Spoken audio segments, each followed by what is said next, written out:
a lot of solid players on this team, including their quarterback. He's done a really great job. Matt Sapir, he's always been around football. He's been around football basically his entire life, from what I've read. You'll see a lot of stats throughout the game for him, and I made a couple graphics for that as well. We can't wait to see that. Can't wait to get going with the broadcast. Andrew, what are you expecting from this Randolph Oilers team? First time back in more than, I'd say, half a decade.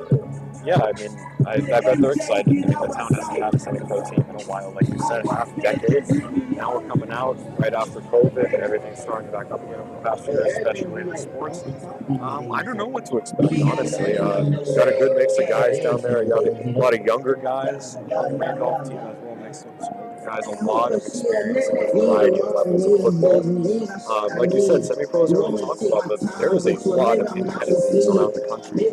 There's always talent. It's just hard to break into the mainstream NFL. But just because you make the NFL doesn't mean you can't play. Exactly. I'm excited to see how. Yeah, and like I said, I don't know if you can see us. We're up on top of the press box, something you've probably never seen before. So if you hear some wind, that's probably the issue there. And also,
basically our walkout song for football, which is incredible. This is making me very happy. Coin toss here between the Valley Generals and your Randolph Oilers. Big game ahead of us. First time commentating a semi-pro football game. I won't say it probably many more times throughout this broadcast. We are actually broadcasting through two platforms right now. That includes the ESN, the Eastern Sports Network, as well as HCAM. If you're watching this on our cable access channel, I feel very ESPN. I feel very multi broadcast. Very excited for today's game. Both sides got some great guys, like we said in the beginning. We'll go over those throughout the game. But again, the fun about semi-pro football is you can find some guys during a game that you researched and didn't find any huddle film from high school. You researched, didn't find any college film, anything that you saw there. But you will find them to be great players here. Like you said, not everybody can make the NFL, but that doesn't mean your football dreams and opportunities can end, as this is rec league for most, and for some, this is where you find your competition. This is where all of that blossoms. Very excited for some semi-pro football, as we're getting applause filled in by our DJ downstairs. Never thought I'd see a DJ in a football game. This is incredible. I mean, I've seen one at Gillette Stadium, but not here at the HMHS turf, as we're live on ESN, as well as recording for HCAM, for your community access and cable media. Andrew, I'm very excited here as the kickoff's about to start. Our referees are looking beautiful. Full crew today. We got a decent crowd too. Decent crowd, full crew. Coming in today. Exactly, 15-minute quarters. Now I want to say, We should specify what you said. yes. College football rules. So like 15-minute quarters. How the big difference is when you get the ground matter, if someone touches the ground, you're down at that spot. Another thing is their catches on kickoffs, no matter where their catches are allowed to wear a touchback. Also, the overtime rules as well. Yes. Basically cuts out a lot of it's like just being tired, basically. But instead of overtime, you're playing the whole field. All of overtime, when you're down in the red zone, you basically go back and forth. It's like a shootout. So I don't know if you guys can tell, but thank you very much, Andrew, for the rules and regulations there. There's a difference between me and Andrew in our tone and our voice, the way we present things. That's the difference of commentating high-paced basketball and commentating the wing tee alone in a press box at 7 p.m. every night. So that's kind of the difference there. And what I like about what we have going here for this broadcast is kind of the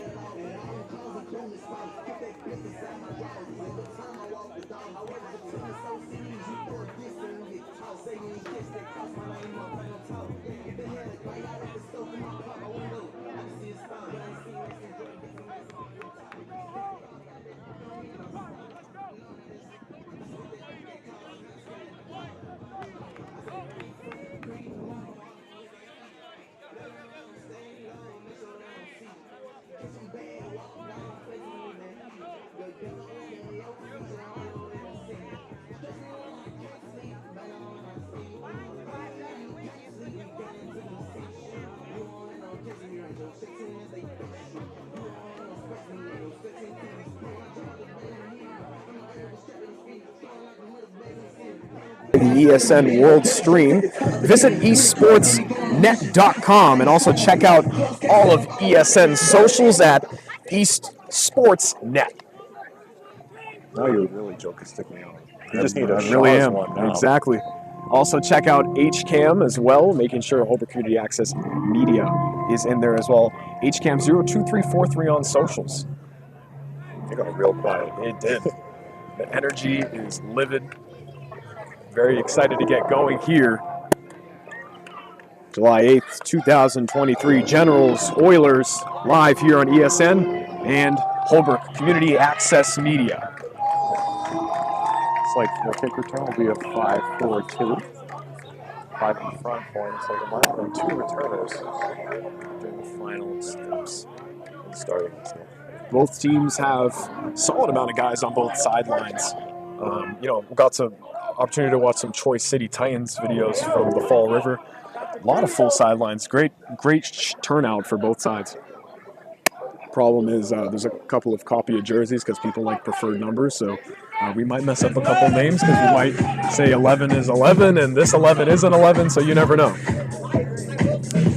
Party Rock anthem. ESN, HCAM, live kickoff here, Generals, Oilers.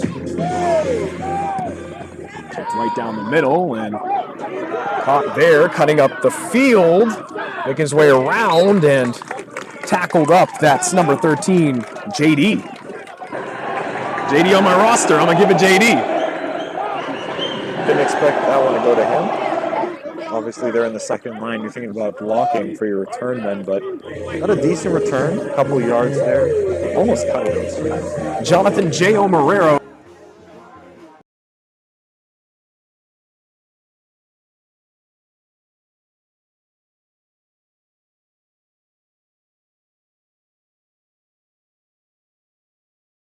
On the clock.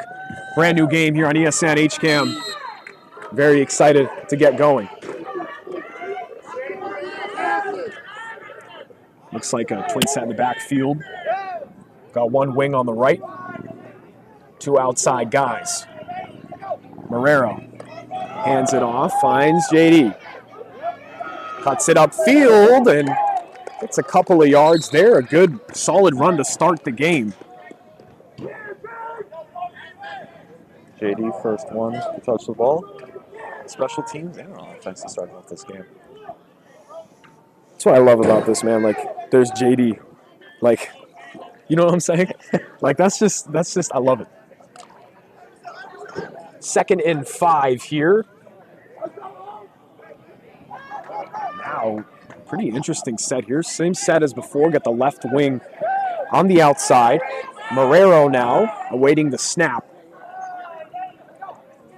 Snap to Marrero, and a keep from Marrero, keeps it up the right side, and he's going to get pushed out of bounds. A quick little gain there from Marrero on the ground, looking like some prime Chuck LaRossi action there on a little naked boot. You know I was going to do it. I had to. Yeah. I had to do it at some point, of course. Quick little run there from Marrero, and he keeps it there on the option right.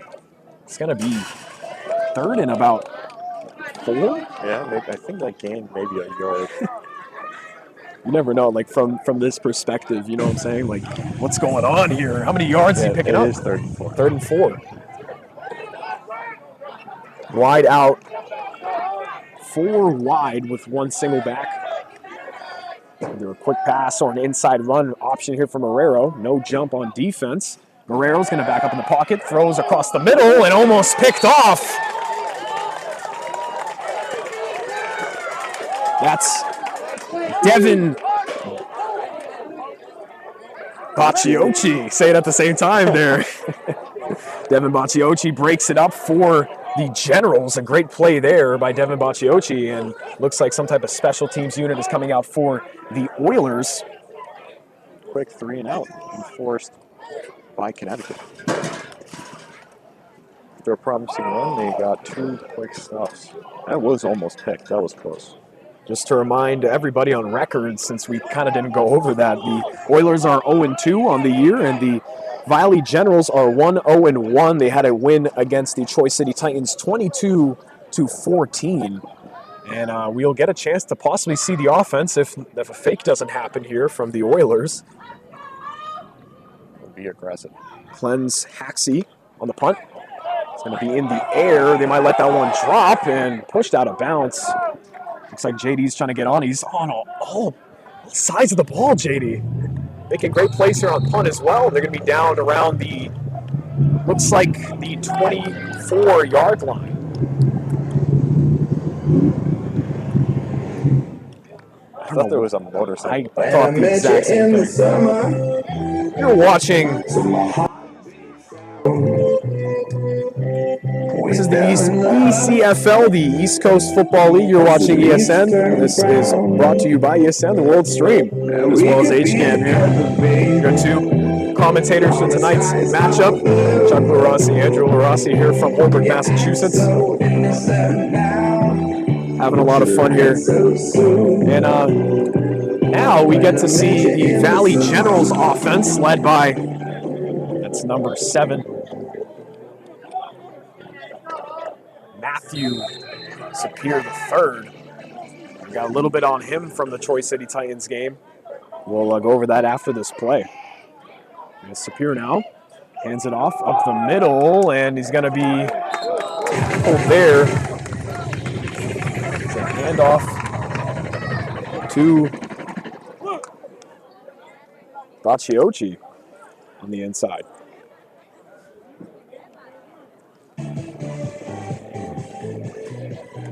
Like I said before, Matthew Sapir had a great game against the Troy City Titans. Did a really good job. I mean, he had 11 for 21 completion percentage, or 11 for 21 on completions, 202 yards, 2 touchdowns, 1 INT, and a 47 long, 52% completion percentage. He also rushed for 61 yards, 1 touchdown, and 1 2-point conversion. So he's used a lot in this offense for the Valley Generals. Already a dead ball being called here.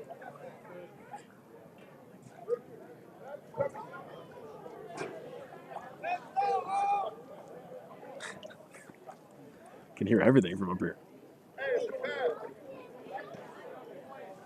So I got a lot of, excuse me, so sorry for cutting you off. I got a lot of utility guys used throughout the entirety of the offense. Can really split carries at halfback, at receiver. Hey, let's go, 7! I was going to say, it looks like they lost 2 yards. There's Sapir now in the pocket, trying to get out of it, and quick hit there on the line. The big guy, number 52. Did a great job there.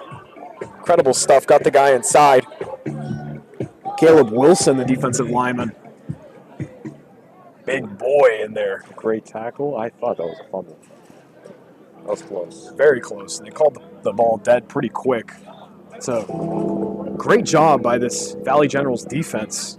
And that interior line is pretty big there. Oilers. Excuse me, Oilers defense. Interior line's huge. I like the sounds. I like the sounds they got going too. Caleb Wilson, they got Will Robinson as well. Quick, Big guys up front. 3rd and 12 here for the Valley Generals. Sapir now in the pocket, surveys, firing deep. Almost got him, and it's incomplete. Deep pass there to number 12 or 11. Beautiful clump over there. That was Huge clump.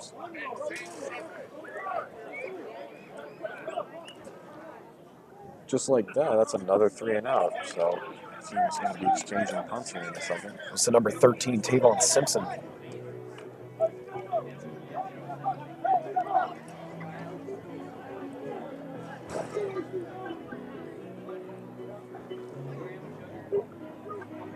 Fourth and 12 now.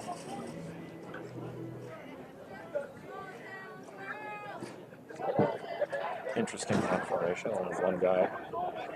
Only one gunner. Flag immediately. Looks like a scoop kick.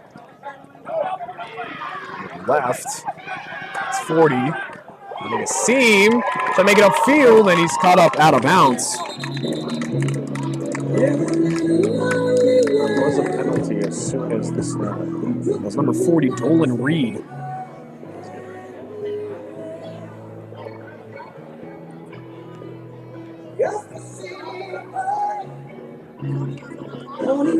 Like a scoop kick. I don't know what exactly the call was. I'm guessing that they declined and they take the field position. Yeah, I think that was on the punt team. I wonder if there was an illegal formation or something.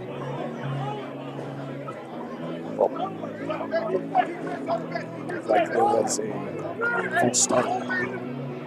They're going to take that though. I think it was an illegal formation. It was full start. It would have gone down. They called a false start. I haven't seen an illegal formation, so maybe it's the same. Maybe it is the same. Because it was a weird formation. They only had one gunner. So. And with special teams formations, you got to get them down to a team. Very important part of the game that I feel like sometimes is not talked about enough. Here's Marrero again. Now in the backfield, who just returned the ball, Dolan Reed. 8:41 here in the first quarter. Marrero of the Oilers hands it off, finds Reed. Reed goes outside, looking inside, cuts it up. Almost a first down there. They might mark him. They might give him the first down. It was close. He's, I thought, half a yard short. 2nd and 1. Great run there. Speedy, elusive. On the smaller side, but it doesn't really matter here. Doing a good job getting outside the tackle on a quick blast handoff. Lead back next to Marrero. Kyle Walker in the slot, hands it off to Reed again. That one's going to get stuffed up, but a flag on the field. I think it was a holding. He was in the backfield. Let's see. But usually 9 times out of 10 it is a holding if it's still in the backfield and run.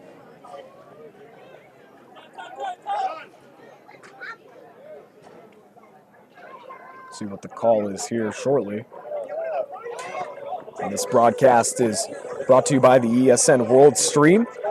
Check out all ESN socials on the Eastern Sports Net.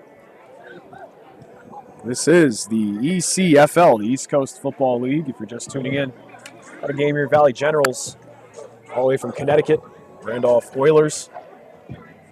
The penalty was declined, which keeps it a 3rd down. 3rd and 5 to go. Marrero now in the huddle. In great field position. Very good. I wonder if they could get a field goal. I saw kickers warming up.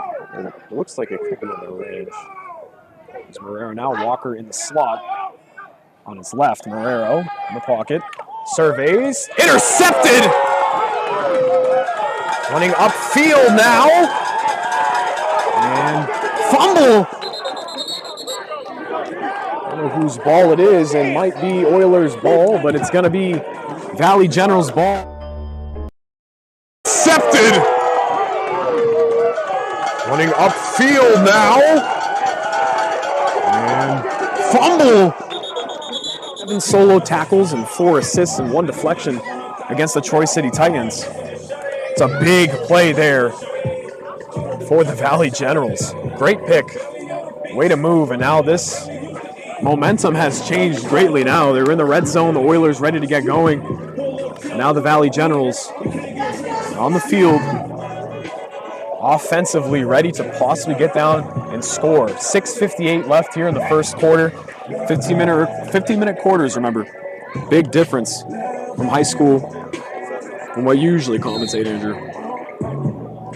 It looked like Marrero was looking for a receiver that was just sitting there a little bit past the 1st yard line, but it got jumped very quick at that. I thought he was going to break it for a second. He almost got past the last line of defense.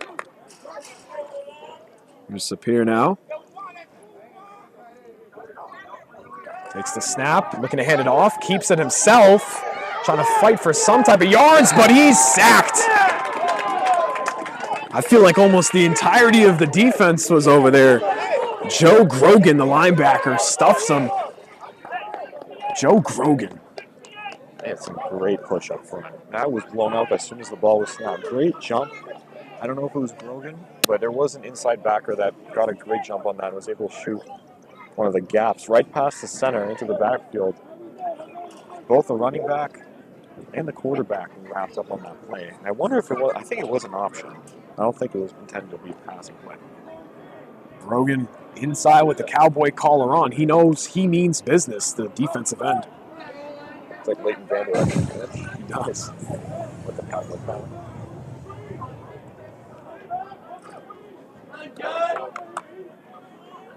Here's Sapir now. Huge loss, 2nd and 18. Pocket out the outside, drops it. Play's going to be called dead. That was a screen. They're going to say that it was a forward pass, so No chance of it being a backward pass. Well, that hurts. Keeps it 3rd and 18, which, there's not a lot of plays you can call on 3rd and this long that you have in the playbook. They're like, yeah, we're going to use this in this situation. Exactly. Out of the huddle now. That was Daquan Hamilton on the drop. On the screen. Got a big line in the middle there, interior-wise, with the left guard, the center, and the right guard. 3rd and 18 for Superior and company. Snap. Looking. It's going to be a screen on the outside. Go upfield, trying to get some more yards. Not a bad play call there on 3rd and long. That was number 1, Markel Dobbs. One of the linemen sprinted down that sideline. Oh my goodness. And like a freight train. Quick little thing about Markel Dobbs. He played running back and cornerback at Onsania High School, and it's kind of a big name around the high school in general. Is a big name around this entirety of the Valley Generals team. Markel Dobbs had 125 total yards and 1 touchdown at the Troy City Titans. A lot coming in the history for his last name and also his brother. They play at the same school. They both broke records, but Markel broke his brother's records at Onsania, which actually led Markel to being 3-star recruit, an all-state running back for Connecticut. Planned to sign with UConn's 2012 recruiting class after a year at Milford Academy. Could not go because he didn't meet the requirements academically. He was also scouted by BC, but we'll kind of go over what happened there. And another flag called, so...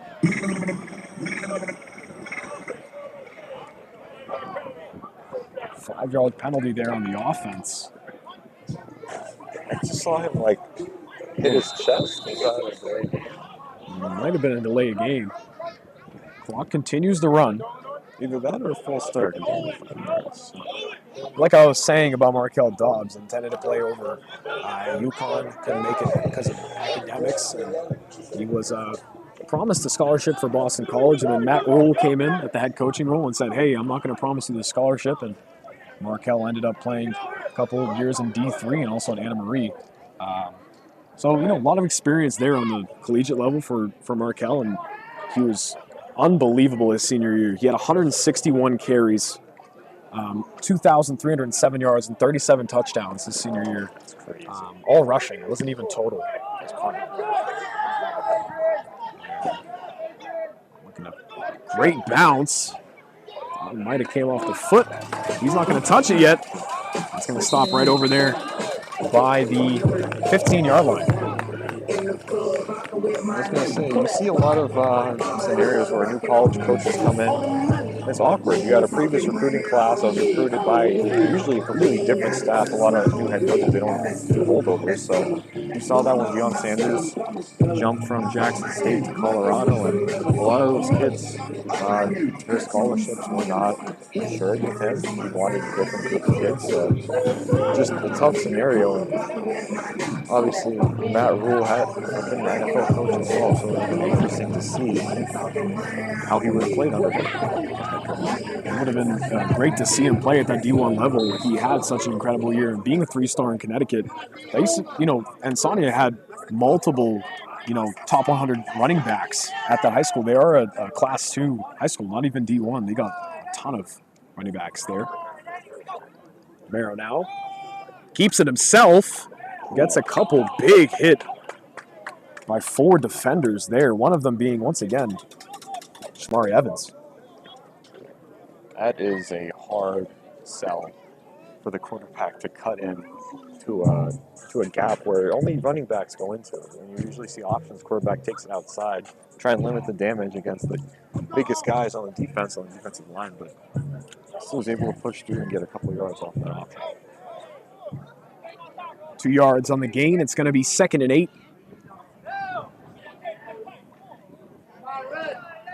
There's Marrero now. The Oilers going to pass it across the middle and caught. Both Valley Generals players hit each other on that.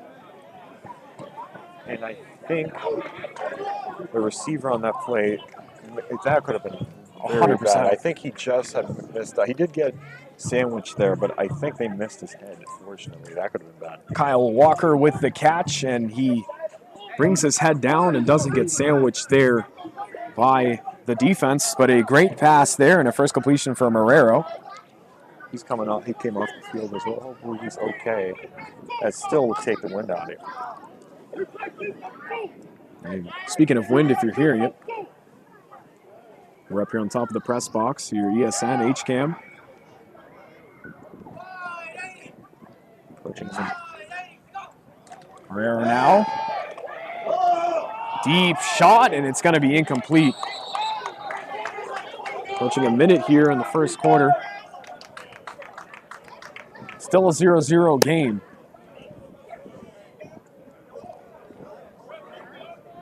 The beauty of football in the summer is that you're not up here commentating a game in 20-degree weather or recording a game in 20-degree weather. Also, the beauty of everybody watching this right now is we are live here on the Eastern Sports Network. Brought to you by the ESN World Stream. Check out all of the ESN's socials at East Sports Net.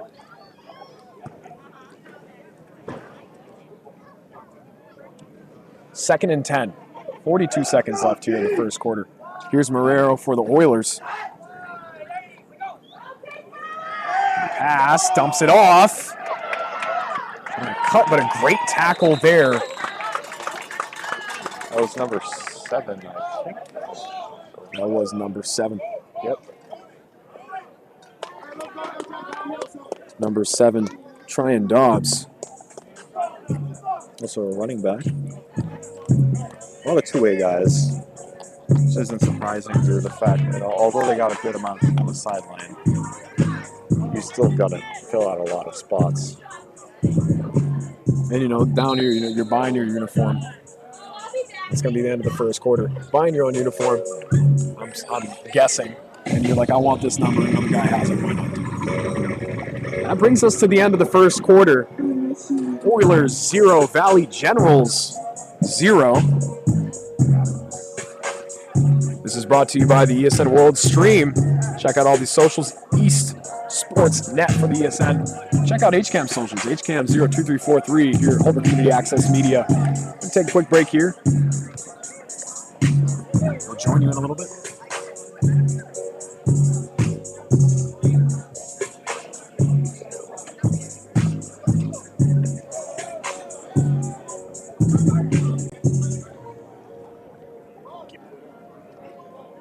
We're back here for HCAM and been live the entire time for ESN. Dual broadcast. Dual broadcast. First one in our careers. It's like when Kevin Harlan called both games a couple of years ago. It was a Dolphins-Pats game and another game. He called the endings of both. Unbelievable from Kevin Harlan. Legend. Herrera now in the pocket. 3rd and 10. We're going to begin the second quarter. Drops back to pass. Surveys looking deep, and that's going to fall incomplete.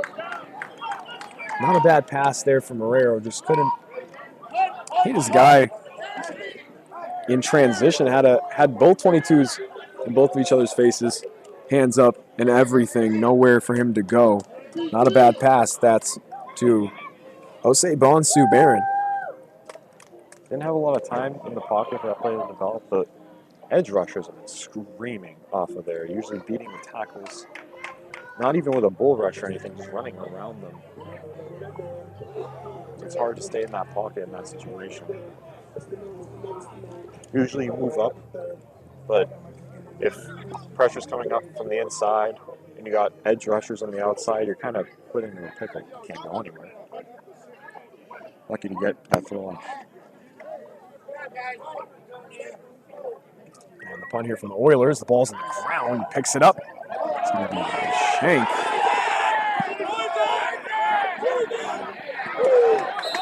It's going to head over to the sideline.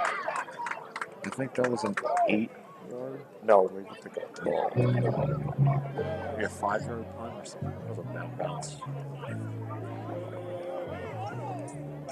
I have to wonder if the punter is also doubles as a kicker. I did see in warm-ups that Quintus Haxey. Yeah, Puerto kicker. I saw him in warm-ups. He was booting it on field goal tries. So you have to wonder, two completely different kicking motions, punting and place kicking. So hasn't had the chance to show off his boot on field goals, but that's just a bad shank. Almost got blocked too.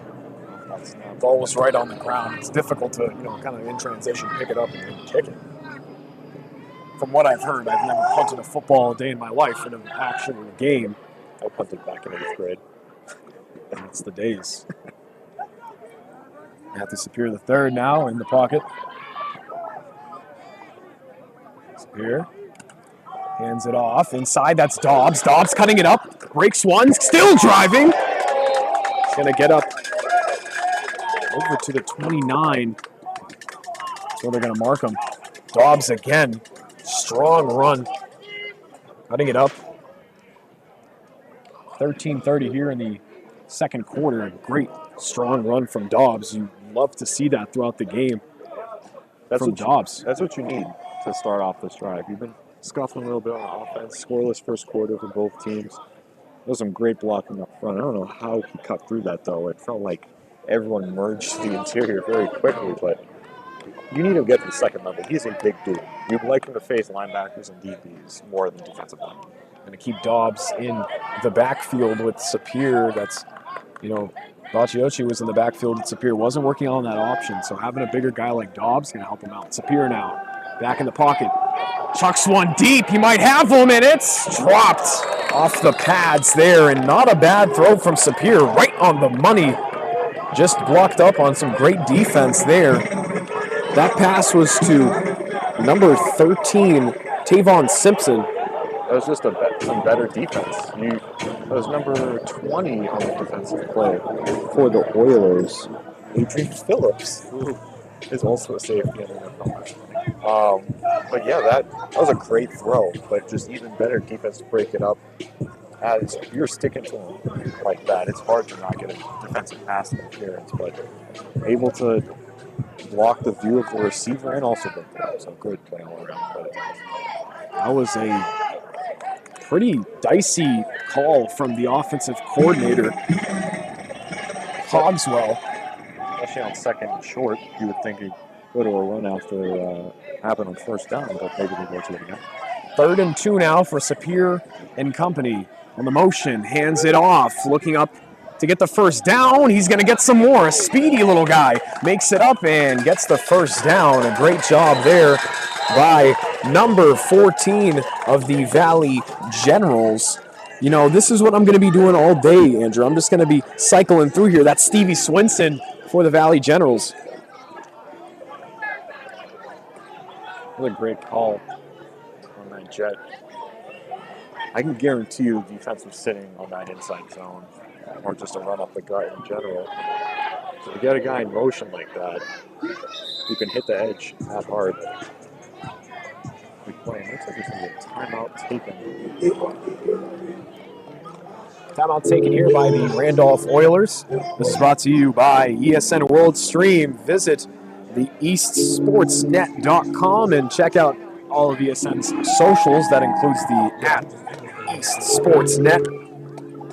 Timeout taken here by the Oilers. Been a great broadcast. I've been standing the whole time, which is something I've never done before, and I'm starting to want to run to just get going. But we are on top of the press box. This has been a fun ride, an interesting week to say that we were very excited to cover this game and having a great broadcast. Split. And we're gonna fucking play ball.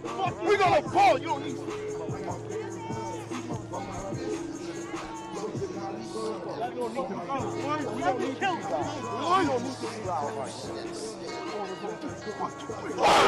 Let's get it.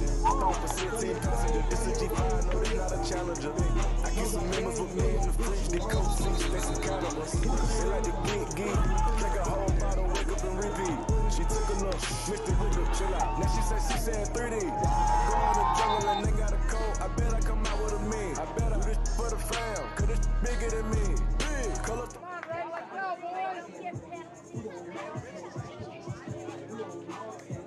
than 10 to go. 11:06 here in the second quarter, in the first half. Valley Generals are knocking. Looking to score first is Sapir and company. Bringing Simpson in motion. Sapir now on the snap. Play action.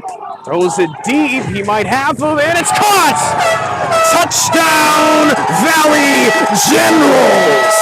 Catch there from number 18. That was a beautiful catch. A great pass from Sapir. Accepted. Running upfield now. He might have them, and it's caught! Touchdown! Great pass from Sapir. Sapir's fired up. That was a simple go route down the left sideline. Hit him in stride just at the back of the end zone, able to get both feet in. And that's when a good throw just beats good coverage. He did have a step on him, but that is a hard throw to make in such a little space in that corner of the end zone. Looks like they're going for two here. Now, like I said before about the sidelines, this is kind of what you see in low division football here in Massachusetts with the amount of personnel. So a lot of guys are playing both ways. A lot of guys are playing both ways, and it is tiring. And I can't even imagine playing at this level, which is obviously higher than high school. And also, you're playing 60 minutes. You're not playing 48 minutes like in high school football. Might see an inside run here with Dobbs. And you do get it. Dobbs gets in. That's 2 points for the Valley Generals. Like Tony Romo, I'm guessing plays. 8-0 here for the Valley Generals. Markel Dobbs gets in. And a touchdown pass from Sapir on a real hard throw from Matthew Sapir. It was a great snag as well, but gotta hand it to Sapir.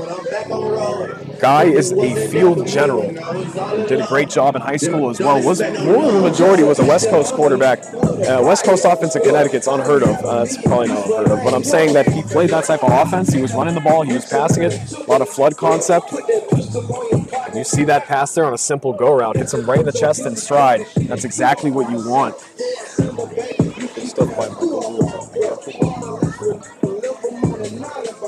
Scattered thunderstorms today in Holbrook. I think I don't even know if they're raining at all, which is good. That would have been a pain if it was. They wouldn't have played if it was thunderstorm because it's lightning. You can't play in thunderstorms. It's lightning. You can't play like that. But I love watching these games. You just see the abyss of the Holbrook Bulldogs practice field. That if you can call it. Yes, I would call it a field. It's technically a field. It's a portion of land that the Holbrook Middle High School Bulldogs, the Holbrook Avon Bulldogs, actually use for their football practices. And it's done a great job. Thank you so much to the custodial staff actually over at Holbrook High School for keeping that field nice and clean for us. And this field as well. As well as this field. Always picking up the trash that people leave. I always pick it up. Of course I do. Come on now. Listening here on Eastern Sports Network as well as HCAM. I'm your play-by-play commentator, Chuck Lou Rossi, joined here by my brother and color commentator, Andrew Lou Rossi. We'd love to present you some Oilers Valley Generals football as we're awaiting the kick here from the Valley Generals, and it's a squib on the inside. Goes over, finding the middle. He might have a lane. He's going to continue to run. That's number 17. He's going to keep it down the right sideline, and he's pushed out of bounds and a flag, and he's going to hit the floor. Looks like his shoe almost came off. It's going to be even more yards there on a great return on a squib kick from Nelson Montes, the wide receiver / DB of the Randolph Oilers. A great return there as they're set up nice. I was actually thrown out there in a JV football game onto the track, so I got completely thrown off, and it's a hard hit to get out the outside. Of course, this isn't JV football. It's grown men playing semi-pro football, but that's a great run there, nevertheless, from Nelson Montes, the wide receiver DB on the squib. At 15 onto that, so they're going to be at the 15-yard line. After that, that was obviously unnecessary unless he had both his feet out of bounds as he got hit. So it's a bad mistake there after the kick coverage team could not keep him on his own side of the field on that squib kick. Unfortunately, Valley Generals had a lot of momentum, and it's quickly dwindling as they're trying to get JD out and getting back in the game is Kyle Walker. Oh, JD's great. I love JD. Walker, he's the one who got hit. Sandwich from that play. It looks like he's okay. He's back in the game. J.O. Marrero in the pocket now. So he waits the snap. Hand off inside. Might have gained one. Oh, he's going to be back at the line of scrimmage. That's number 25. Chelston Mitchell. Number 11 defensively for the Valley Generals on the defensive line that got the stop. L.B. Lassane. Or linebacker Lassane, if specified. Linebacker Lassane, excuse me. It sounds like his initials. Well, it says LB here, so that might be, kind of the JD side of their game.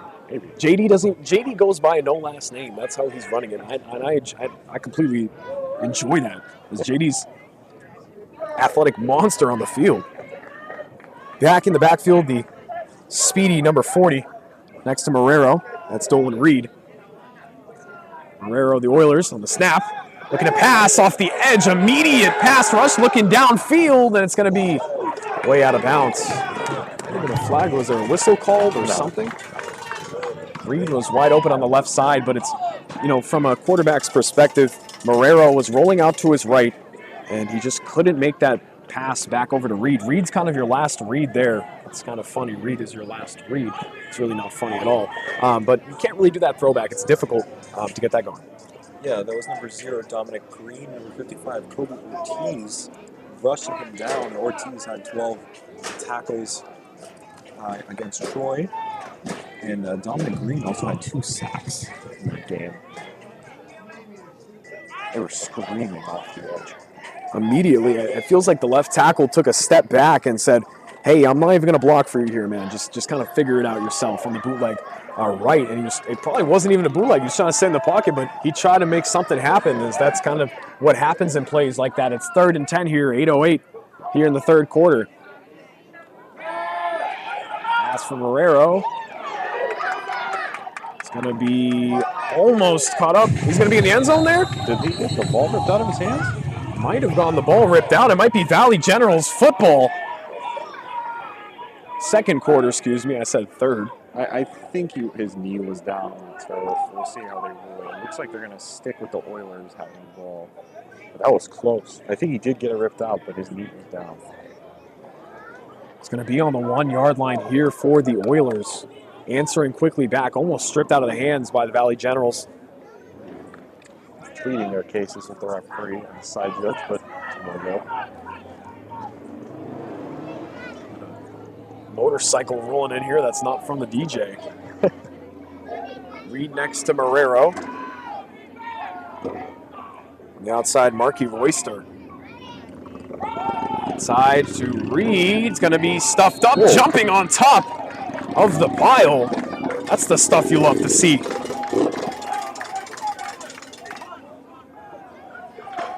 Stuffed up here on the goal line.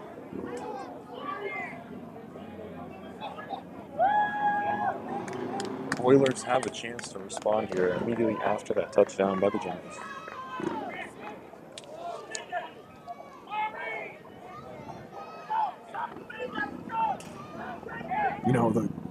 The great thing about goal line is you start playing things in an arrow until you toss it outside.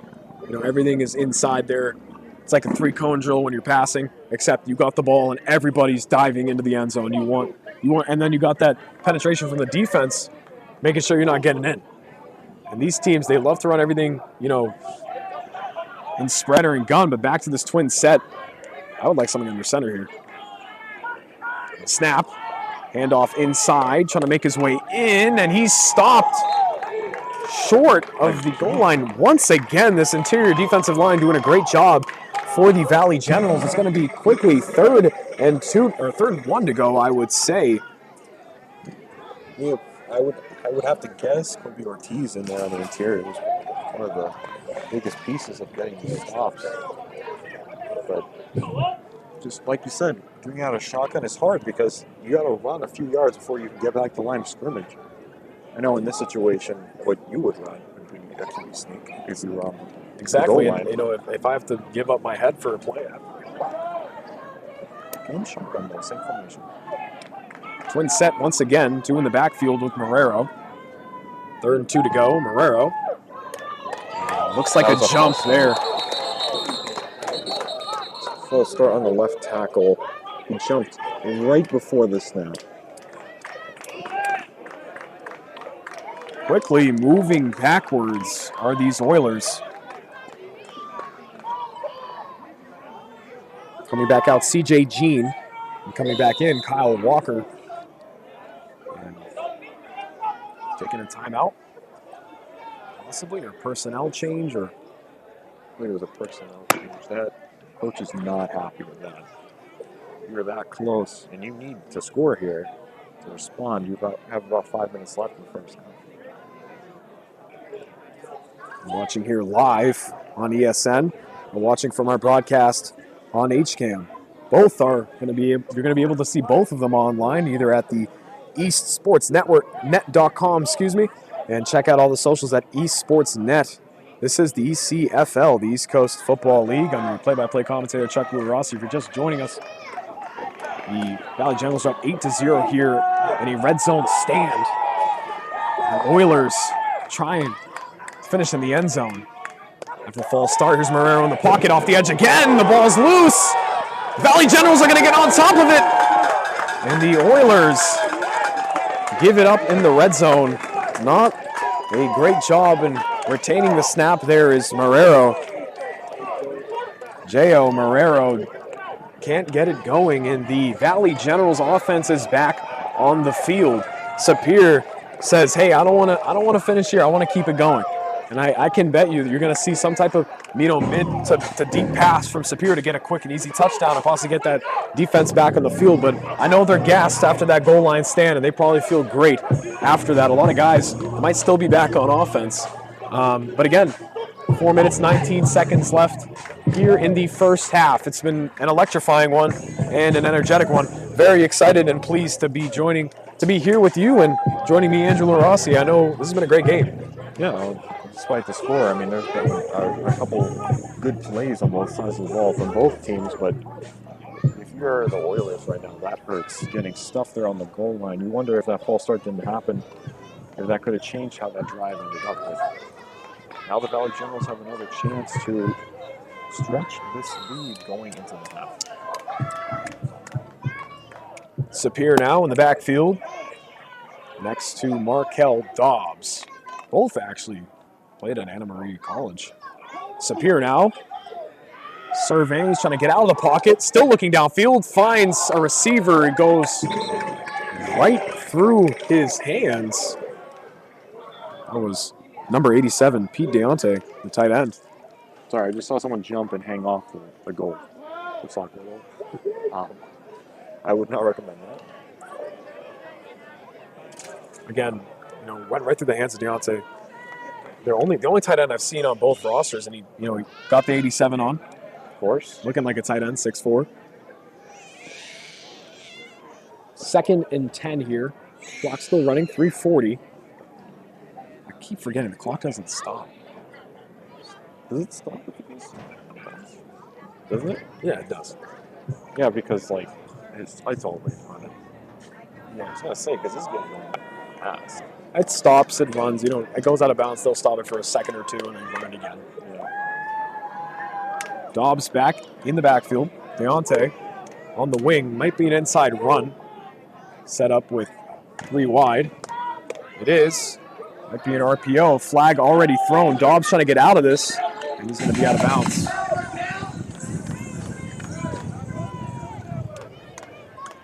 don't know what the flag is, but it's going to be on the offense. Let's see what we got here.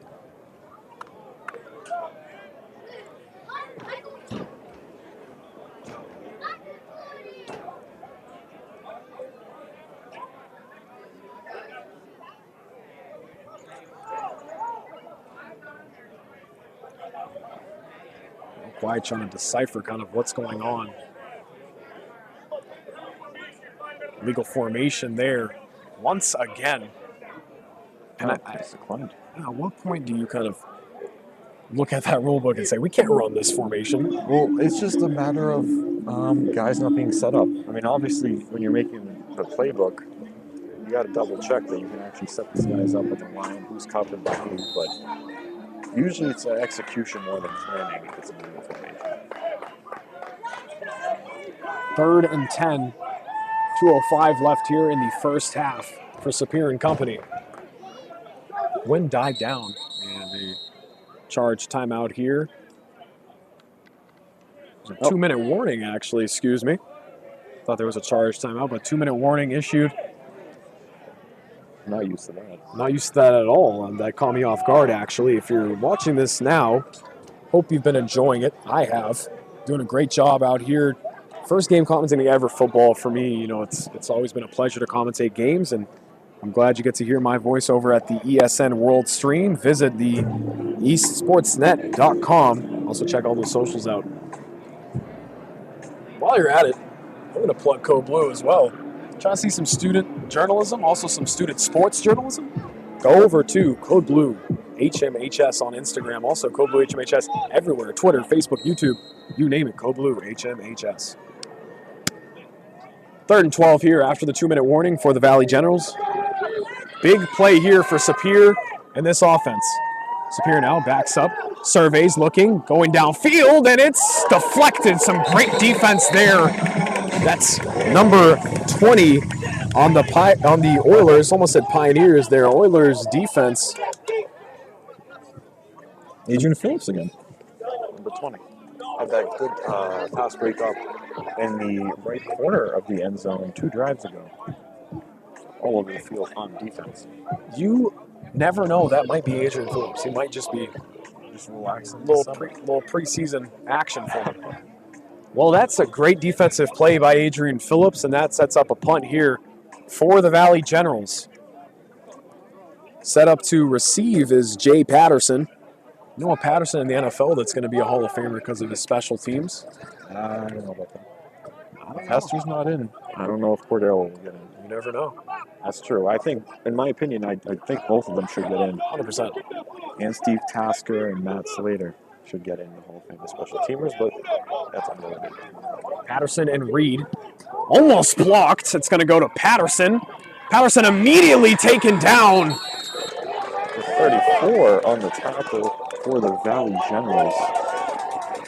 Number 34, that's Anthony Esposito.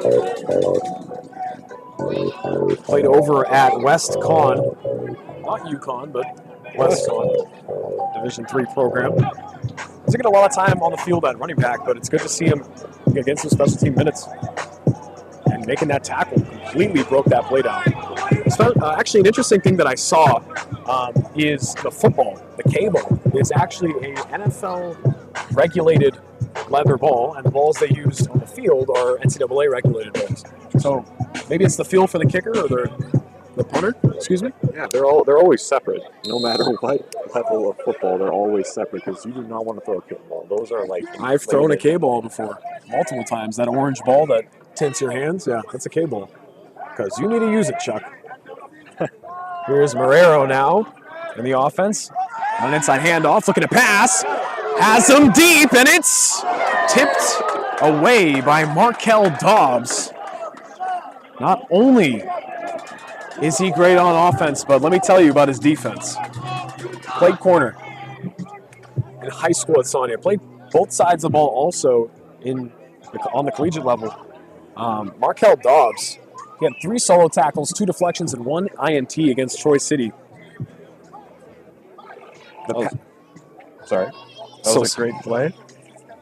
Again, we've seen a couple of deep shots here that were very close to being completed. A couple of would have swung the game huge if they were completed. We did see one down the left sideline into the corner of the end zone earlier for only points in the game, but a couple of huge swings that could have been possible. Marrero now. Already, pass rush coming in. Marrero's got some wheels. He's going to get the first down and then some. Great job there from Marrero of the Oilers. That was number 13 on the tackle after getting into almost a third level.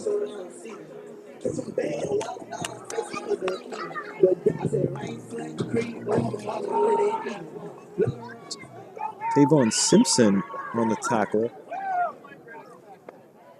Who is, looks like, I think he was playing safety back there. He's also a receiver. Guerrero to Reed. Reed sees it. Good move there from Dolan Reed. He cuts it up for a first down and then some. He's going to be pinned down at the 3-yard line. It looks like great job there. Valley General is on the floor. He's rolling around. He might be okay. It looks like he was a fumble on the field. But they're going to say that he was down. We've got a couple of those. And again, one of the same spots that we saw it before. Oilers are knocking. All I got to say is on that left tackle, he's been getting kind of burnt off the edge. And a timeout called now by the Valley Generals with 50 seconds left here in the second quarter. Now, if the Oilers score here, it's a new game. If you get the 2 points to start the game, throughout the second half. They have to score here after it's stopped on the last drive. Their defense is given a chance to stay.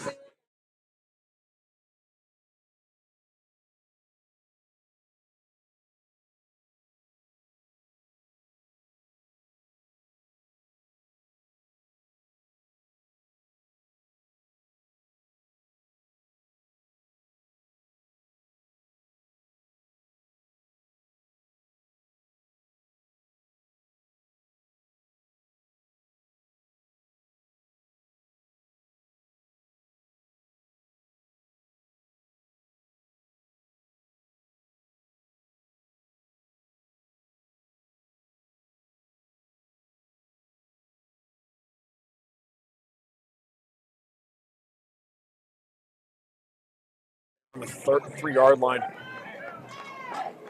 It looks like it's the 5, judging off of It is the 5 there. Chin Crew. J.O. now in the pocket, hands it off, finds Reed. Reed's going to get the outside. He might have the edge, trying to get past him, but a great tackle there made by number 22, Daquan Hamilton. He had 5 solo tackles against Troy City. And a great job there. Tackle. 2nd and 5 to go.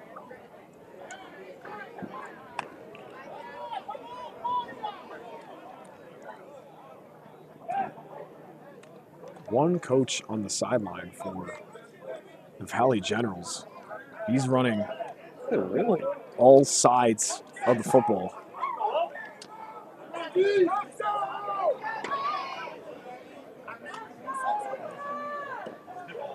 Second and 5. J.O. in the pocket. Doesn't hand it off, looking outside. Might find the middle. He's trying to get in himself, and he's going to be caught up there on the 1-yard line. Another goal line stand here for the Valley Generals with 33 seconds left in the first half.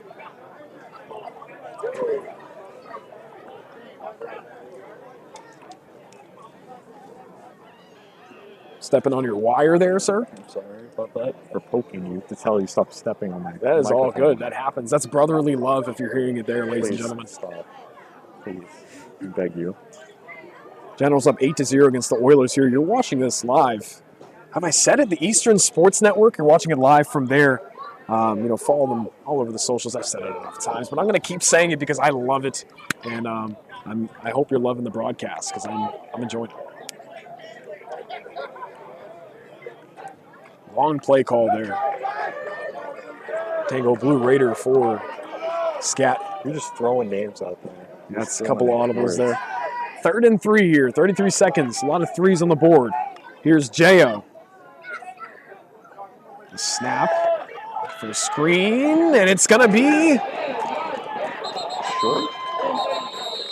down on the 1-yard line. The Valley Generals are unbelievable here. We got someone running the football. I think. They're gonna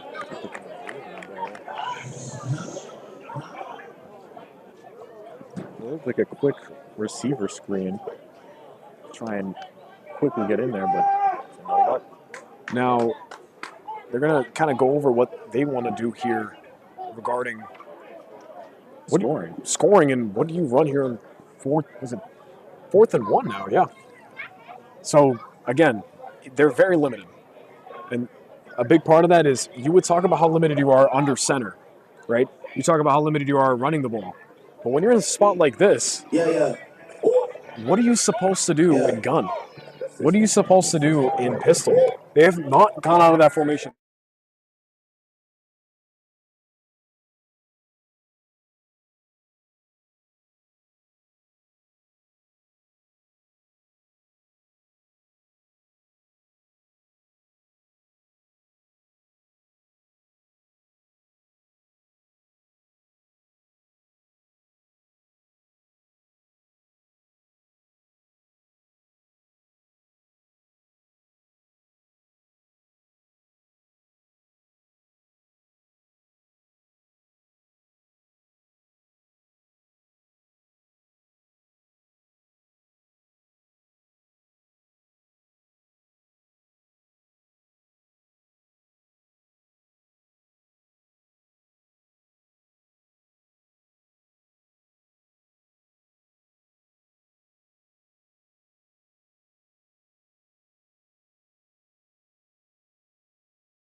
Two out wide.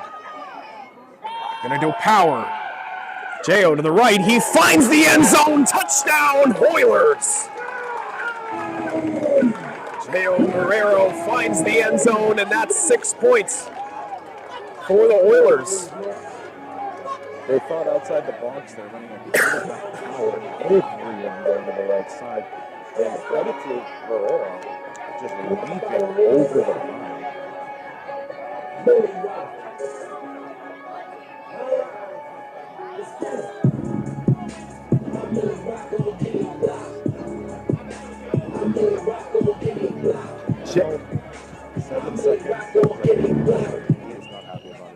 Jo is Millie rocking on his block after that touchdown. Okay, I wish I had cut you off actually, because what you just said was disgusting. That's going in my reel. I hope you understand that. That's unfortunate. 7 seconds left here. 8-6.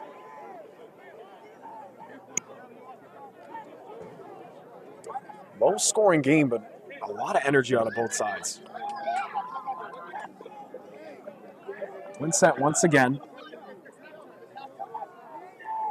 Bringing in Walker in the backfield. Handoff to Walker. Walker trying to go upfield to get the 2, and he gets the edge. That's not Walker, that's CJ Jean. Number 10 on the carry. And that's a great play call. That's what you run there on a halfback blast on the outside. And there still is 7 seconds left here. And you never know what could happen on the special teams. 7 seconds is a lot of time, because once I hit 0, you can still be running. You'll still be in the game. That'd be pretty awkward if you could close it. Blow it then. Maybe I'm just too G for you. Maybe I'm just too speed. I can even roll the keys. For the Valley Generals, we're rolling in peace, as Kodak Black was saying. The Oilers scored and got that too. Wow. You expect this out of me here on the Eastern Sports Network and also HCAM. Once the basketball broadcast, all I would do was get Mr. K's songs into my lines. Somehow I would do it. We're spreading it to another network. I can't believe it. Spreading it to a great network in the Eastern Sports Network. Now, he has had a couple of bad kicks today, not poor execution. Punting the ball, so on kickoffs, a couple of squibs. He might prove me wrong here, but just not a great job on that side of it. It does get into your head. Never mind, that did not. Booming kick. Finds the end zone. Dobbs is going to let it go. See, I told you. You can see, you can't judge punters and kickers here. You're playing two positions completely different, kicking motion. He proved you wrong there. That was an amazing kick. Good job on not letting any shanks it's getting into his head, because that helps out the Oilers a lot. Now you're forcing the Valley Generals to. They're going to run one play. They're going to get at least one more play, but they're going to have to go 75 yards. Now, that's the stuff that the Valley Generals don't like. I don't know how to respond. Now, I think on the DJ what you're doing is probably stop.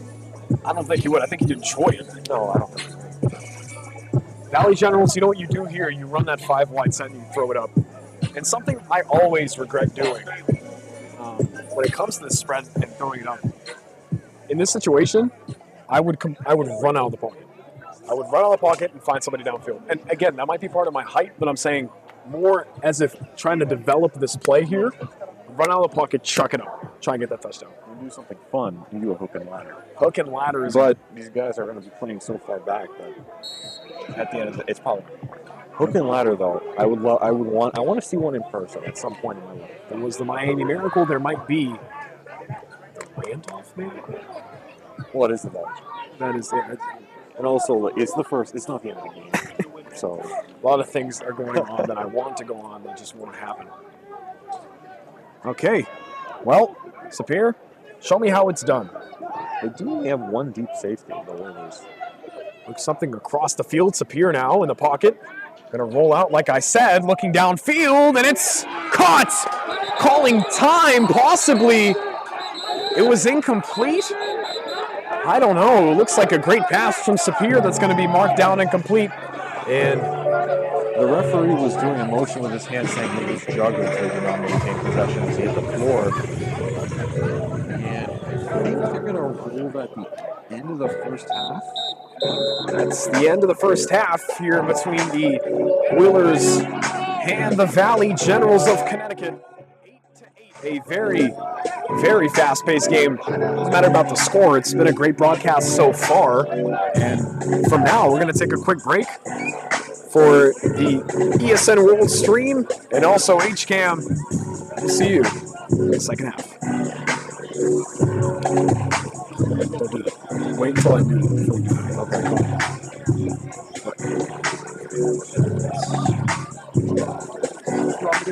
But also, we're not live. So. They're live there. But but even if we're not live, that's gonna catch the podcast. Okay. Is there any going at 74? Is there any way?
Generals, Randolph Oilers, here live, East Sports Network, Eastern Sports Network, HCAM.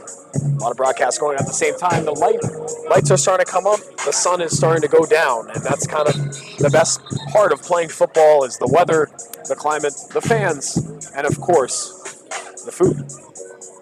Let me tell you something about the food. You go down the snack shack, come to these games at the Randolph Oilers. You get to get some food down there. Hot dogs, burgers, they got everything. Very excited to go down there and grub after this game. 8-8. Valley Generals here to receive the ball. Andrew's just Grub after this. grub, yeah. Yeah. Excited, very excited. And, I can't wait to hear you call games during the high school season with this brand new mixing board we got here over at HCAM. Finally have a cough button. I'll load you a ton of songs, too. Not the same generic song over and over. For the basketball broadcast? No, come on. You should walk a flock on there. I don't think I can. Unfortunately, love Waka Flocka Flame. Said you were making a joke. Why did you say it like that? No, just because I know, like, I'm copying. Sign out here to kick off the ball for the Oilers. 8-8 game. You never know what could happen. This game could possibly get out of hand and go neck to neck. Ball's going to be a little bit short. Caught there. Make it down the right side. Might find a lane. Trying to cut up field. Jukes there. Cuts it once again. Still on his feet. And number 4 is tackled down. Number 4 for the Valley Generals. Doing a great job there on the return. Number 4, Michael Rapano Jr. That was a very hard return, and I think he just got back to the stop. Maybe a few yards. Worked hard for him. Valley Generals back at it. And I gotta get this guy at our games. Figure it out.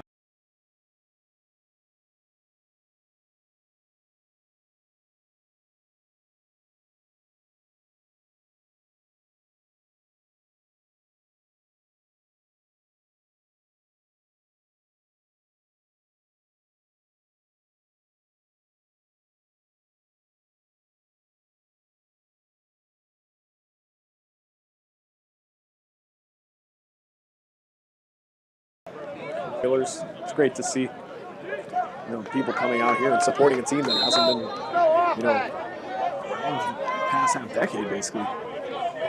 And something I thought I wouldn't see is now upon us. Under center, here's Sapir. Hand off, and that one gets broken up. That was to Anthony Esposito. 25-11 for the Oilers blew up that play.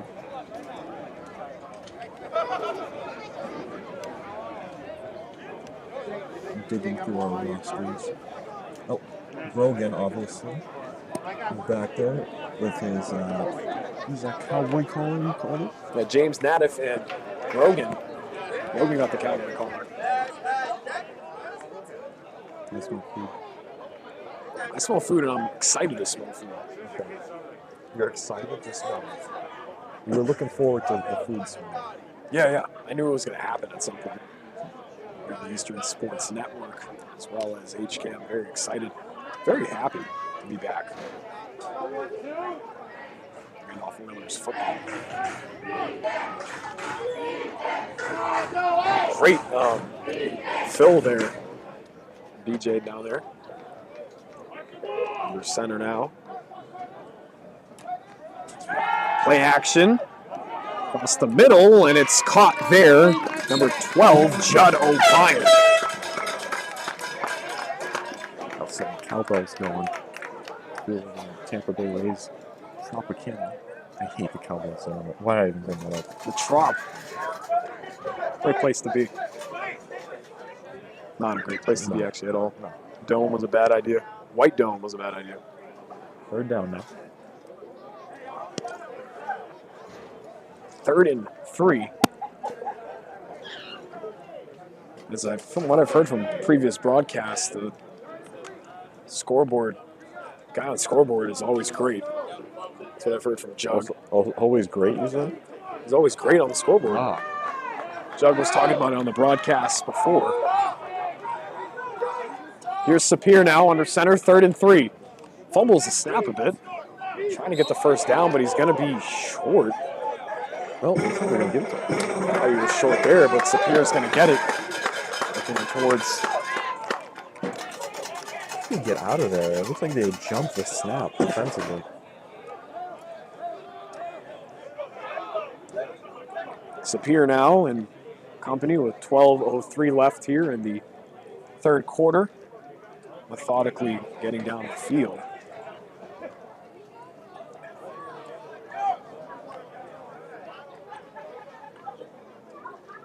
Looking for the play now.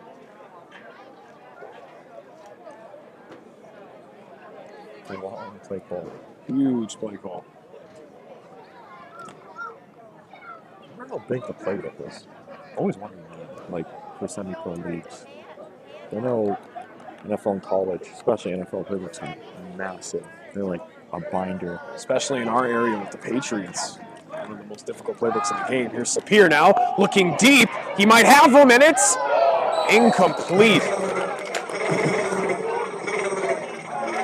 Not a bad pass there. Norman Burns on the deflection for the Oilers. I'm loving that brrr sound. Norman Burns Jr. Norman Burns Jr. on the deflection. But again, not a bad pass from Sapir. But what can you do? Another deep pass, you wonder how would it affect the game if it went the other way. Had a couple of those, just Valley General's just not able to convert on some of those deep passes.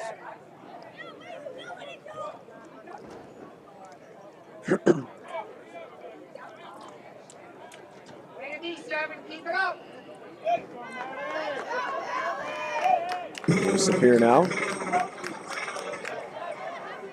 What is that? A brrr sound. Yeah, everyone should know what that is. Everyone should know. Here's Sapir now.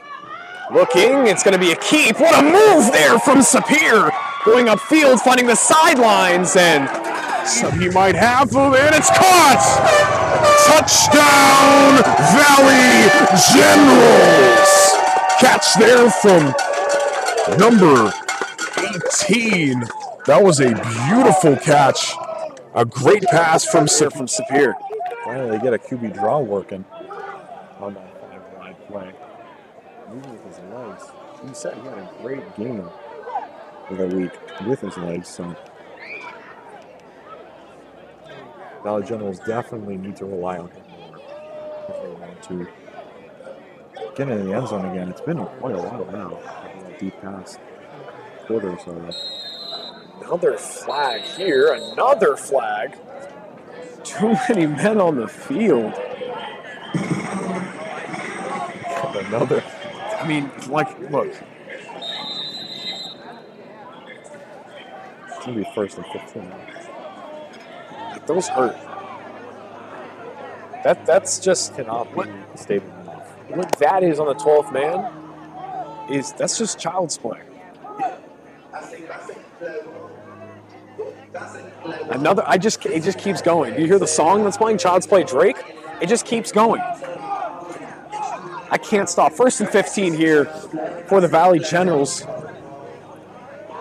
Drake is saying, I don't even know. What happened, Chuck? This wasn't happening a few years ago when I commentated with you. What happened? I was in the 6th grade when I commentated that game. So 1st and 15 now. Sapir trying to get to the line nice and quick. Like I said before, they got to rely on this guy, Sapir, as well as Dobbs. Looking inside, Dobbs gets the handoff. Like I said, hard off the edge, and he's going to pick up and get back to where they were before. It's going to be a 2nd and about 9, I'd say, for the Valley Generals.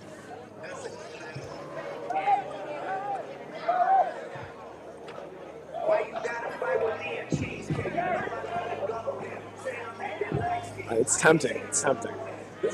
How are you going to put cheesecake? Drake said, why are you going to fight with me on cheesecake? 2nd and 8 here.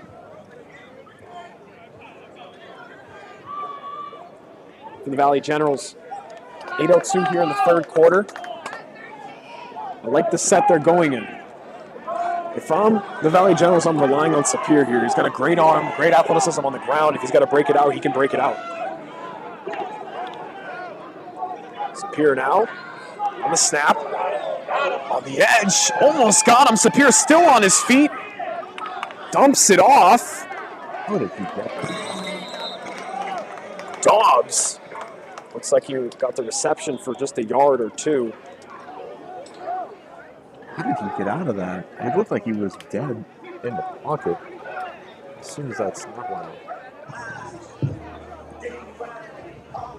Had a chance there to possibly get something going down the field, but this one the sleeves get rolled back down. And Sapir, he's got to, he's got to do a little Drew Lock, kind of get the bag back on, put the sleeves down. This is his time. 3rd and 8 here.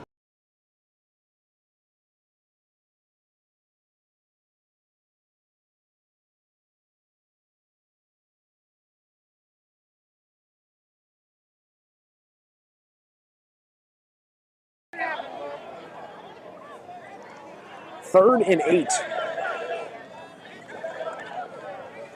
Jordan Chaffee, if you're watching this from home on the ESN, I hope you're enjoying it. Miss you in the booth, buddy. Sapir now on the handoff inside this Dobbs. Dobbs running nice and hard. He's going to get maybe 2 yards off the first down. That was an interesting play call. It was 3rd and 8 when he went to a run. I would keep the offense on the field here and try and get that first down. I know it's a little risky, close game here. I've been in situations like this. I'll tell you, I would love to get that first down. You know what I also love? You know what I also love, actually? The Eastern Sports Network. The Eastern Sports Network. We're actually live here on the ESN, and frankly, I've loved being here. It's a great place to be. This is brought to you by the ESN World Stream, actually. You're probably watching us on the eastsportsnet.com. That's probably where you're visiting us as well. If you're watching on HCAM, thank you very much. And also on the ESN for letting me be a part of this. I'm having a great time.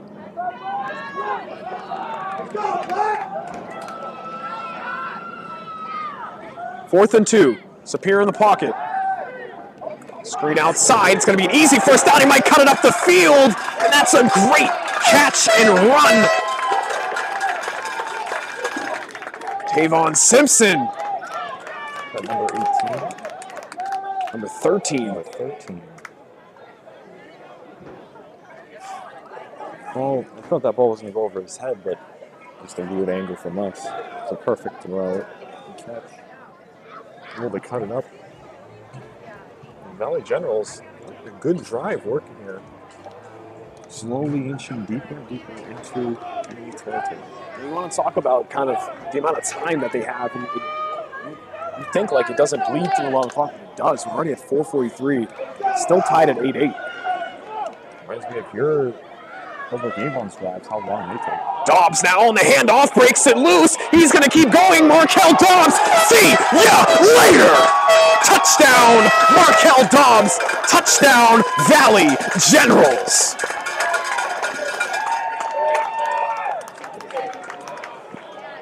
Beautiful job there from Markel Dobbs.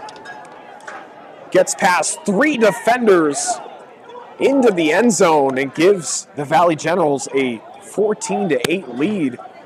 Do they go PAT? Do they go 2-point? That's a huge play from Dobbs. Huge play. Amazing blocking up front. And it gave Dobbs the opportunity to make men miss. And no one even got hands on him. He cut it right up the middle. He split the safeties. Able to walk in untouched. Great strong running there from Dobbs. And that was almost an 8-minute, or sorry, I'm used to the 12-minute quarters. That was almost an 11-minute drive. And that is gotta make the Oilers defense gas. Go through all that and give up a score is tough. And it looks like they're going to take. Absolutely. Here's Sapir now for the Valley Generals going for 2. Fumbled the snap. The ball's on the ground. Picked up back on the ground. It's still rolling as it's now picked up by the Oilers, but a flag is down and it is going to be on the defense. I think it was offside. Two offsides on the Oilers defense, which that's going to hurt.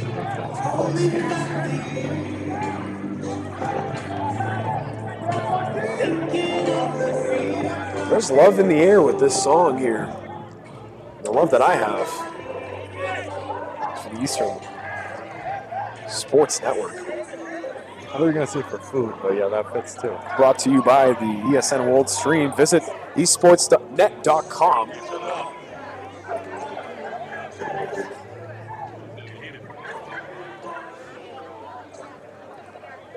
Valley Generals, another attempt here, 2-point. 4:25 left in the third quarter. That offside has got to sting. You could have capitalized there off a mistake that could have kept it a 6-point game, but now you see how the Oilers respond after that bad penalty. I would not want to be sitting in the end zone next to people there anymore. That is too close for me. Jeez. I wonder how some of the videographers feel. Markel Dobbs is going to be here in some type of wildcat formation. It's going to be on the floor, but Dobbs going to power it into the end zone. Nice and easy. Light on the feet is Dobbs. Feels like he got in the end zone with Dr. Scholes and company. But a great job there from the Valley Generals to get an easy 2 points in the middle through the interior of the line.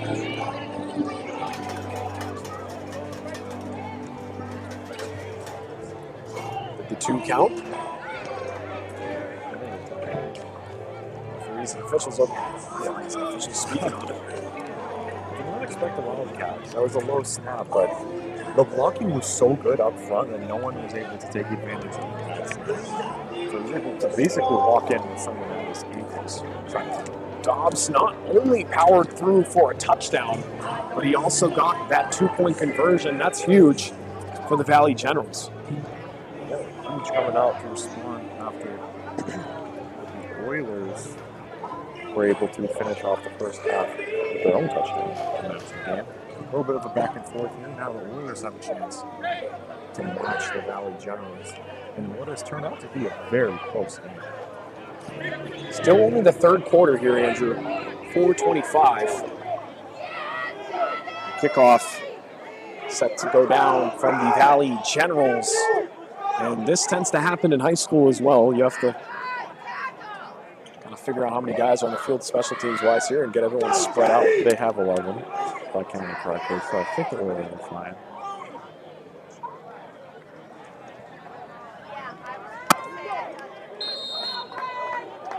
Yeah, it looks like the Valley Generals can use a holder on the kickoff, and that's going to be penalty. Ball's going to end up on the 45-yard line, and penalty there on the kick out of bounds. Good starting field position here for the Randolph Oilers.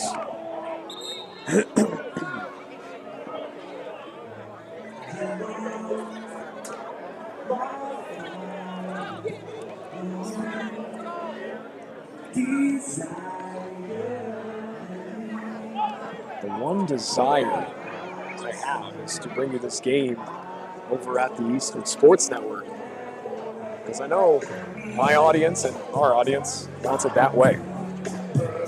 Looked at the parking full, and the one over the JFK parking lot. Not halfway full.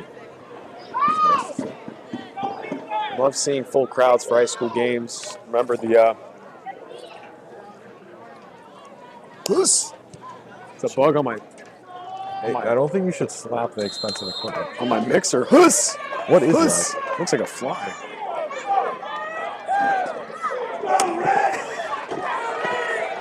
That worked. And here's the snap. Handoff to Reed. Reed trying to find a hole. Goes nowhere. Stuffed up by the Valley Generals.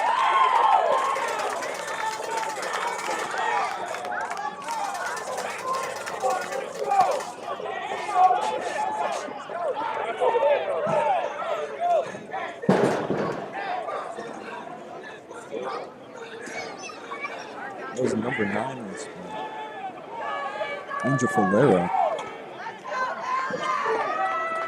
Or Angel Ferreira, excuse me. The bug is now dead, ladies and gentlemen.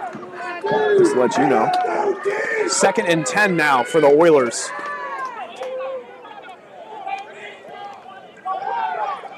Twin set.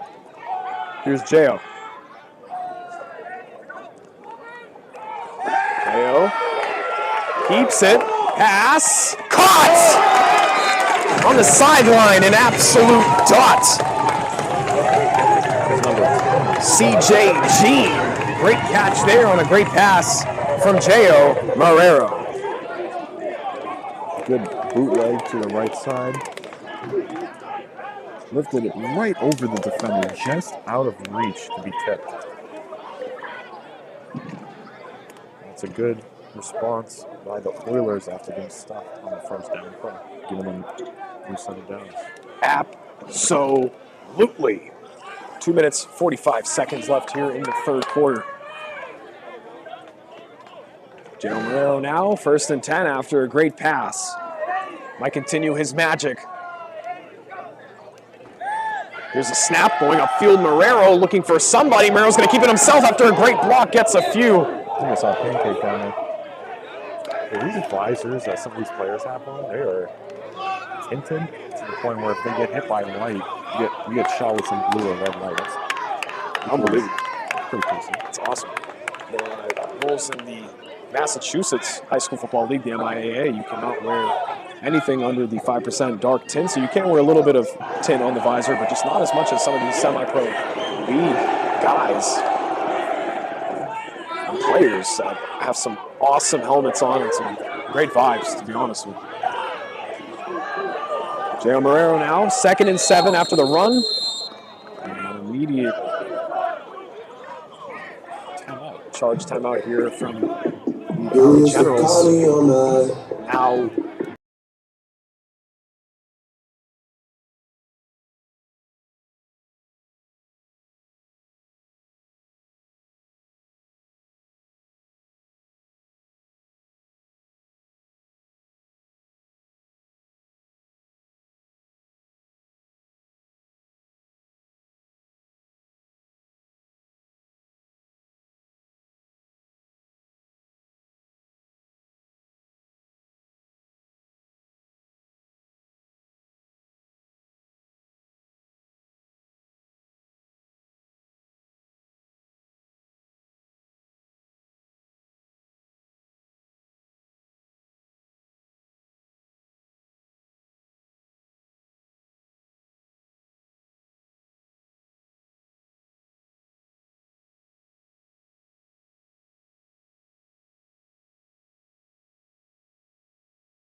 as well as country. That's up there with Zeus in terms of nicknames for offensive linemen or defensive linemen. Power left, looking for some room to operate, but he's going to be pushed out of bounds. So he's going to gain maybe 1. Interesting play call there, but defense was ready for that on the left side.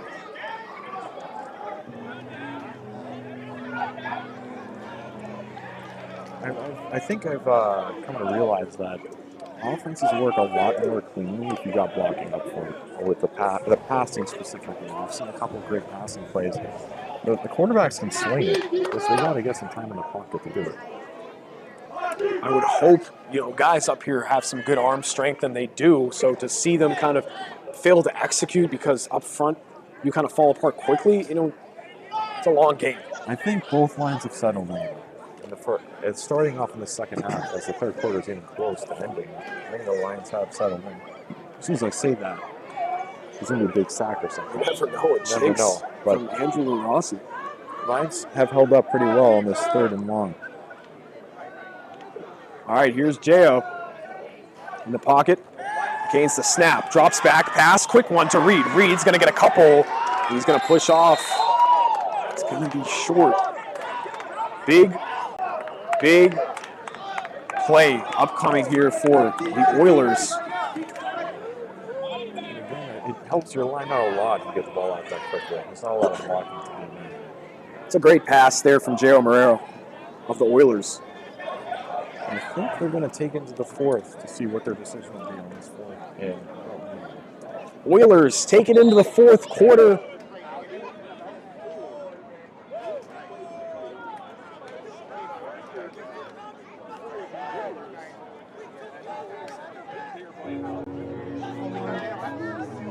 Black leather glove, no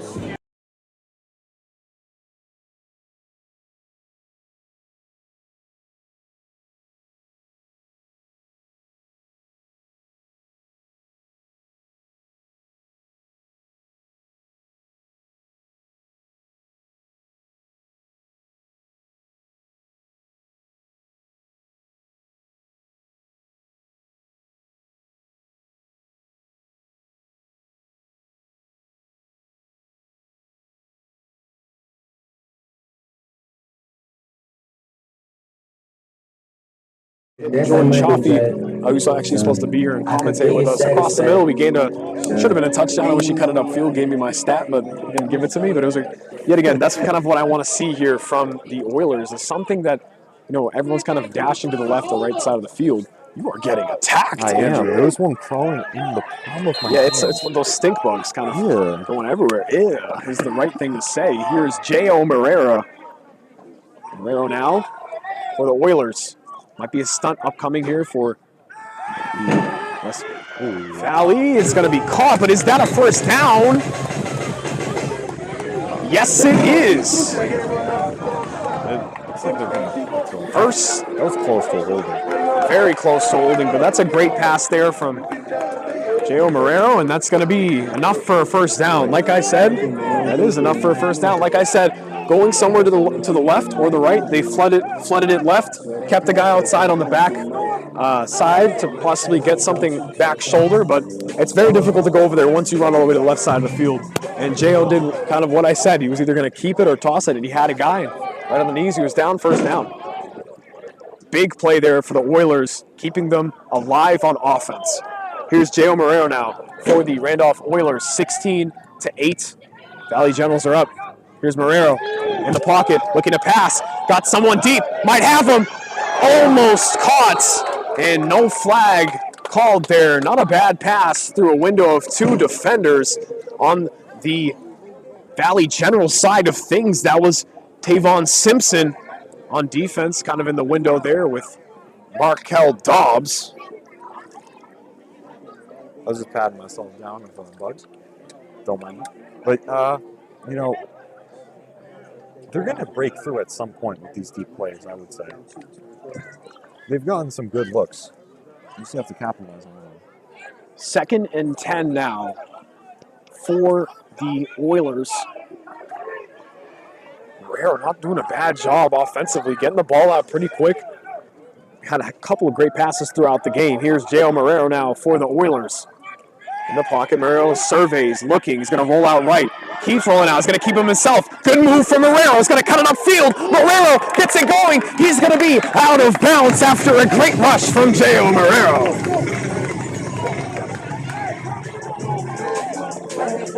What a great play there. He's had a couple of those turning nothing into something. Looks like he was looking to his left the whole time, waiting for someone to develop, but he just takes it himself.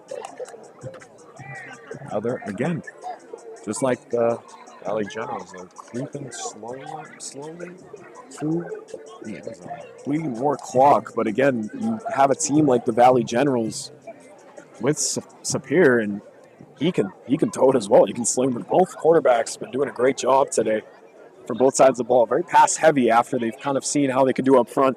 And usually throughout the game, when you get to the fourth quarter, it's a little more easier to throw the ball because your big guys up front are a little bit more tired. So you might say, hey, guy, can we take it 50% for this one? Sapir now on the handoff. And it goes nowhere. As they said, we're going 100%. A great job there on defense. Daquan Hamilton on the tackle, but somebody is down on the field. That's number 55.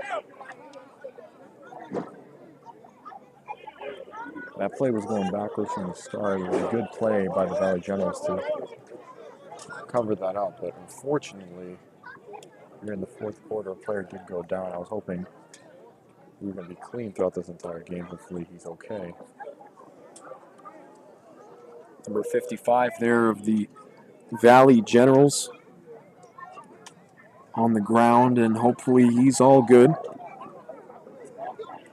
Should be okay.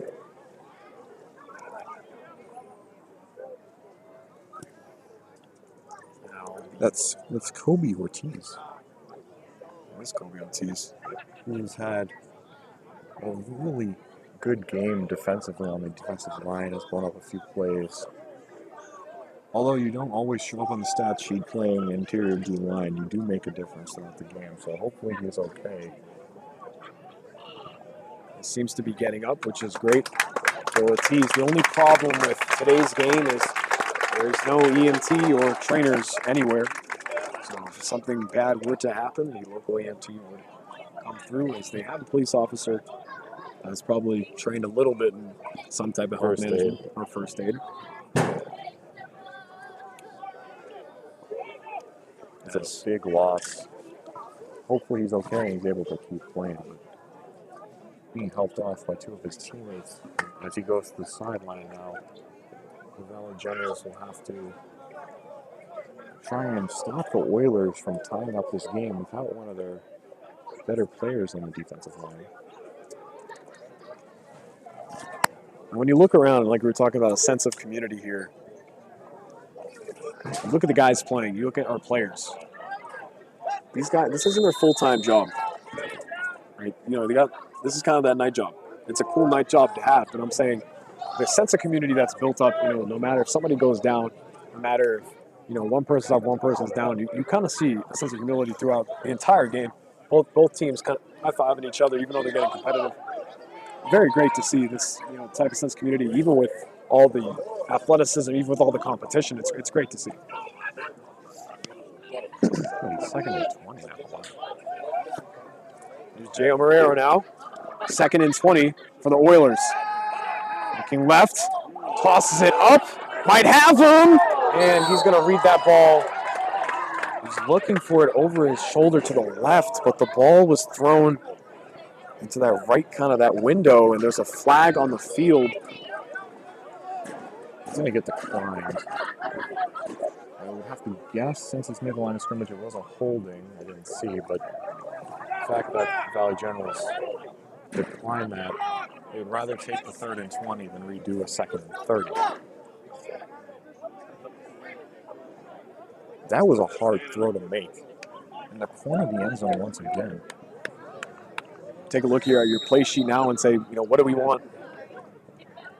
Offensive coordinator, you know, telling J.O., you know, listen, man, look through your progressions, you know, make a couple of reads, make 2 of your reads. If we're going to go at each level until that red zone to the end zone there, while they're here at home, basically in the red zone, you know, if we're going to throw it 3rd and 20, make your progressions. I wonder if they're going to be trying to get a big chunk to go for it on 4th, or if they're looking for a field goal. 10-12 left here. J.O. in the pocket. Huge rush off the right side. They don't get him, though. J.O. stays up. Right side. Oh, hits the ground. Almost caught. Not a bad pass in between 2 receivers. And you kind of can see exactly what he was trying to do there. 2 things from me. One, I think that was the first miss from J.O. The whole game. He's been very good with the ball in his hands.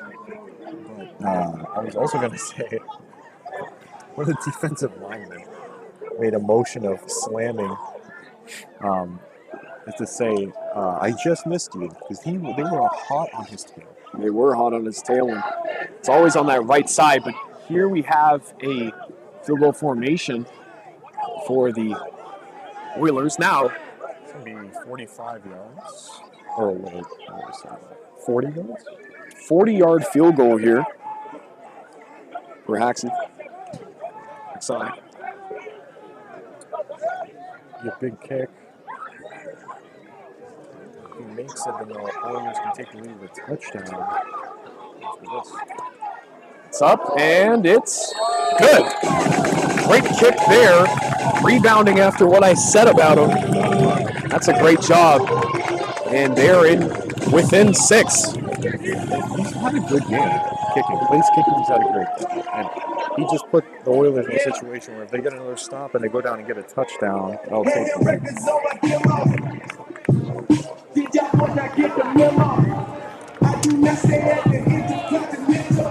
Valley Generals need to get the memo here and score.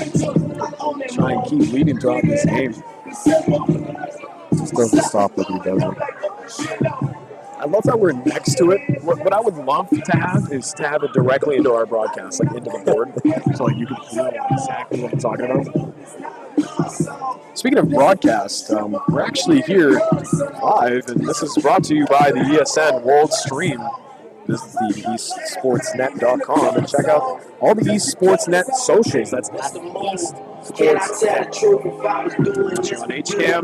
Make sure you give us a follow over at HCAM02343. Check out some of our content on demand. HCAMTV.org. Some of the best sports productions in the South Shore area, I would say. Award-winning productions in the South Shore area by the Hometown Media Awards and many more. Also got award-winning students in that program here at Holbrook Middle High School. Big video production school, and you might see some of us at over at ESN next summer. Getting late in this game. 16-11, 8:49 here in the fourth quarter. Deep kick. Markel Dobbs elects to receive it. Dobbs running down the field on his horse. Dobbs breaking through the coverage, and he's going to be down at the 45-yard line. Markel Dobbs. Huge run. To go back that far on kick return and to come back and have a crazy return. I thought he was going to break it. He broke one earlier on the ground on offense. He's got some great vision as a ball carrier.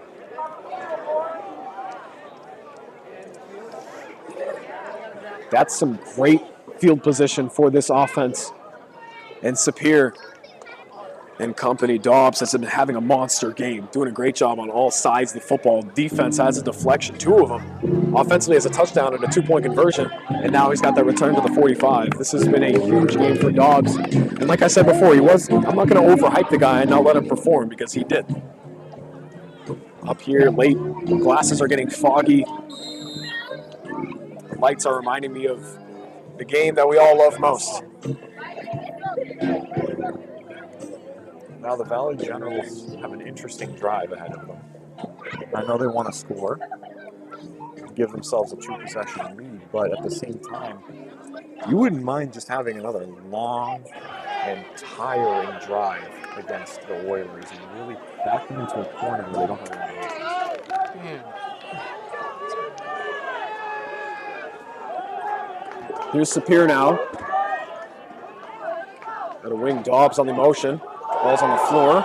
Sapir picks it up, and he's down. It is collegiate rules. Not a good start. That's probably my favorite part of that drum pad soundboard, is that brr sound. I think I'm going to need to add it to mine. You're cold? Marco keeps doing the bird. I mean, that's it. I can't roll my R's. So. That's all good. You can't roll your R's? Nope. You know what you can do? What can I do, Chuck? You can go to the esportsnet.com and actually take a look at some great broadcasts of these 2 teams, and also a lot of the other teams that's in this league. And it's the off-season for the NFL. You have no other football. Exactly. You got the XFL and USFL, but you can always watch more football. I mean, come on. Anytime, anywhere. Esportsnet. Markel Dobbs fumbles that one through the hands, but he keeps it alive. Dobbs still on his feet. This is a huge defensive breakdown for these Oilers. And you love to see it as this Oilers team on the interior just destroyed Markel Dobbs. Broken plays like that, offensively, you're done for. He's lucky that the Oilers didn't recover the ball. Now it's going to be 3rd in a football field. This is exactly what you want.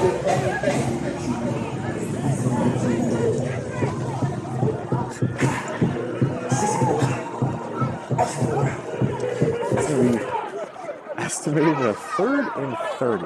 That is... Now, you never know with 3rd and 30s. You could break out a huge run, and we've seen it happen before. I've seen it firsthand.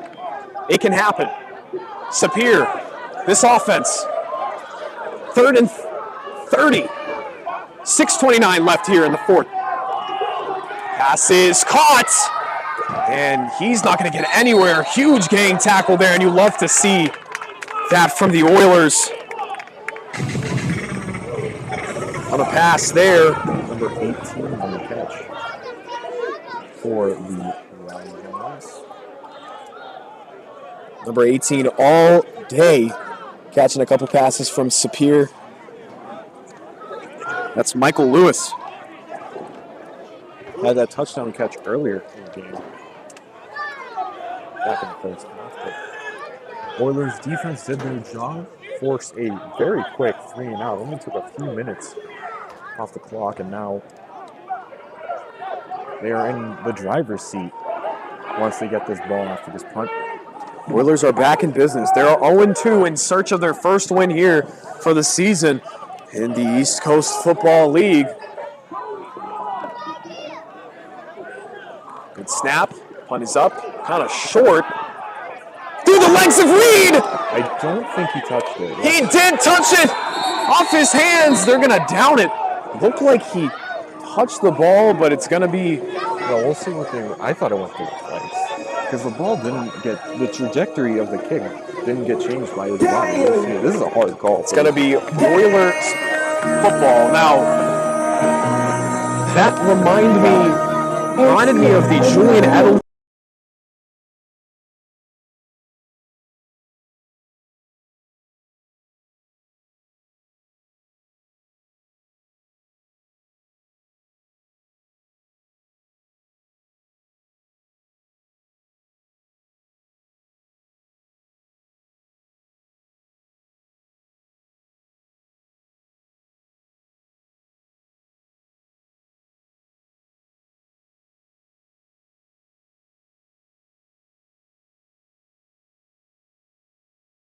.5:10 left here in the fourth quarter. Huge for the Randolph Oilers in search of their first win of the season. Here we go, J.O. Marrero now, readying his offense. Snap to Marrero in the pocket. Easy pass. Finds number 11 there, Marquis Bullet Royster. That might be James Natif, excuse me.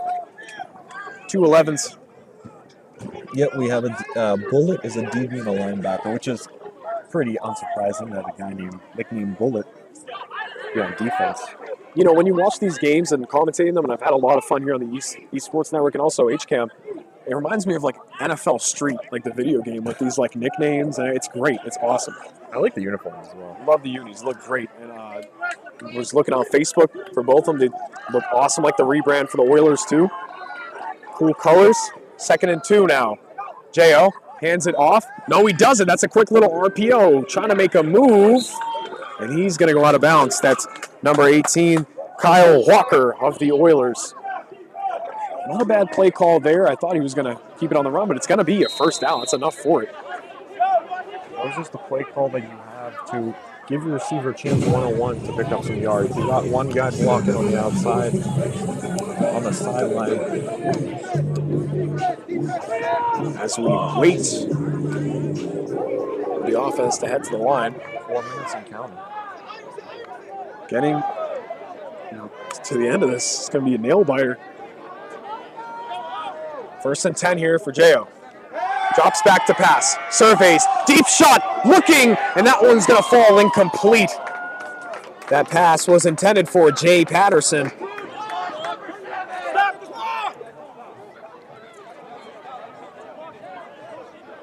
Man, you would love to see that. Can the clock be stopped? Stoppage of time, I think. They're kind of going quick on that. They're not giving them a lot of leeway, but I think it should be stopped by then at 3:30. I don't know even if there's an incompletion. It's a lot of time lost. 30 seconds. Referees on the score not keeping it correctly. 3:01 now for J.O. In the pocket. Surveys, almost tipped. Reed now trying to head out of bounds. Keeps it in bounds. And he's going to be sent out of bounds. Clock is still running. Oilers are scrambling to get this drive to continue. They're moving. Not much you can do. Clock continues to run. 2:35. I'm not an expert in the rules, but I'm pretty sure the clock does run going out of bounds after a few seconds, but it's incomplete. I thought universally the clock does stop, not the clock. Here's J.O. now, trying to get up the pocket. Does not get sacked, still gets taken down, and that's a big loss. And a lot of time's going to get taken off the clock here. 2:11 as the clock. I think they're going to give them a first down. Give them a first down on that. We got to get moving like now. They're running out of time. It looks like they're going to get 2-minute warning. 2-minute warning in effect. That's a lot of time taken off the clock there. The Oilers sideline was telling them to wait. He said stop the clock. Nothing happened there. Close game here. 2-minute warning. Oilers down 16-11. Brought to you by ESN World Stream. This is a huge game here for Marrero and the Oilers in search of their first win.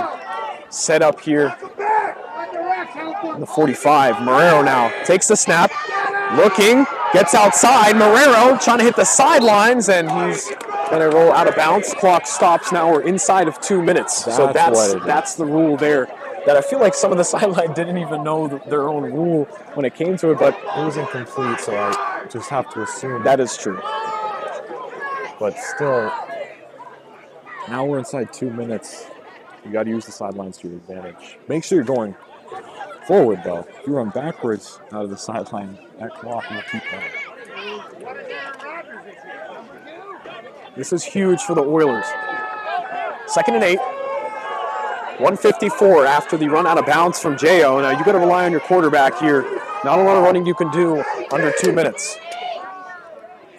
They're now in the pocket. And up, surveys. Ball's going to be overthrown. It's like the edge players, which also includes Kobe Ortiz, number 55, we've got out there. They're playing a little bit of QB contain. They were not rushing the tackles. So now it's 3rd and 8, minute 49. Getting to the end of this. This Oilers team has a lot on the line. That's picking up this first win for a program that's trying to get back into it.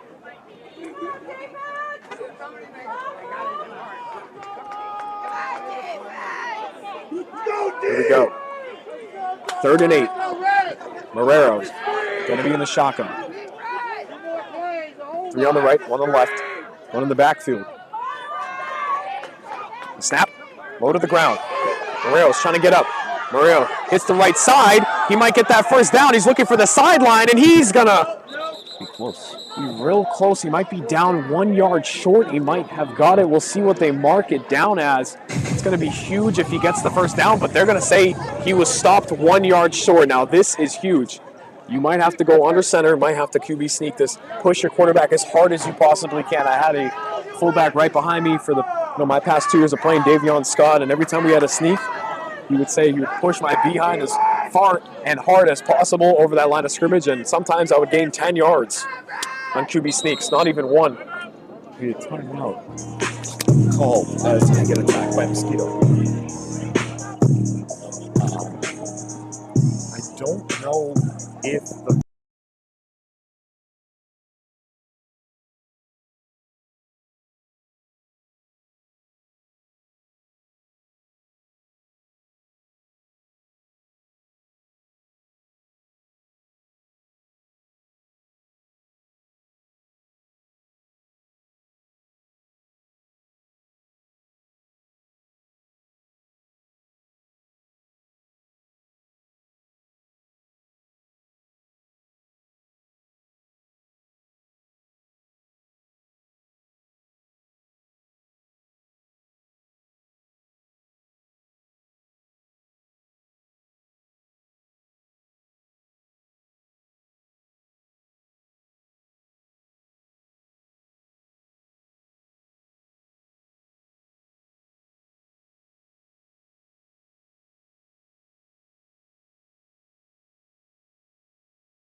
for the game.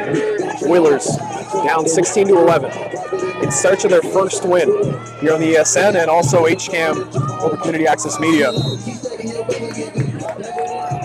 A great broadcast as they're going to head up to the line, and like I said, you're going to get tight here, and snap's going to go to Reed, and a flag's on the field. Reed's going to be out of bounds, but it looks like I would assume offside because he's throwing as soon as the play was snapped. So they are going to get on the offside. That was the tightest formation we've seen all day. It ends up working out even without the offside call. That would have been a first down, but now the Oilers got to get moving. now that's a great play to call there, and I like that, and that's something that I'm probably going to add to my playbook there, and I enjoyed that.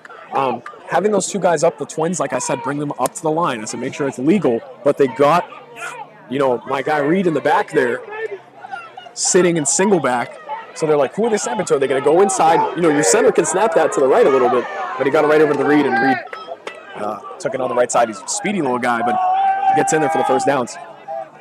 Minute 35 here for the Oilers after they convert that big first down. Snaps on the floor. Pass is caught on the right side on a quick curl route there. It's still running because, again, he got hit backwards, which means the clock will not stop. He would have had to be running forwards out of bounds for that to stop. Minute 20 as the clock continues to run. The refs fumble the ball a bit as well, getting it out of their hands. So that's going to kill a lot more time, but the clock stopped for a second there. It's back running again. 1:05 now.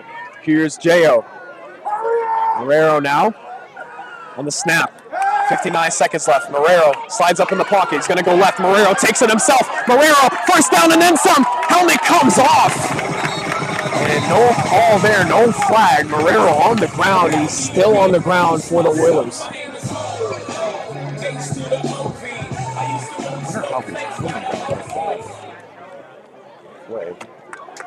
He got back up pretty quick, but now in high school ball, your helmet gets ripped off, you're out. It's the same thing here. Collegiate rules. Now they're going to go somebody else, whoever's calling this play. Number 16 is a big man. The opposite of Randolph. Number 16, Joey Cellini, the backup quarterback for these Oilers. 47 seconds left. The clock is running. Cellini, his hands are in the game. Cellini, big moment from the B, and it's going to be a pass. Cellini looking, launches it up. It's going to be incomplete. Now, an interesting pass there for Cellini, but no call. It'd be interesting if now we got another Oilers player. They both ripped at each other there. They both went down at the same time. I wonder if something could have been called there. It looks like it's a cramp. I would hope it's only a cramp. We'll see. Now, that is very dicey from Cellini as a backup to the ball died very quickly. He threw it straight up in the air, was looking for that touchdown. Cellini comes in one play and throws it up. You never know what could happen there. The receiver looked like he was holding on to that DB. Yeah, that could have been called offensive pass interference. He kind of grabbed it and ripped. But they both went down at the same time, so did not get a call for either side. Just play it safe, but the game is in his hands. The backup QB coming in. Last 20 seconds, but after he makes that pass, he's subsequently pulled out of the game, and we're back to normal. Unusual. So 31 seconds left. Once he's off the field, that clock's going to run. Yeah. So, you got to be ready. If I'm them, I'm ready at the line.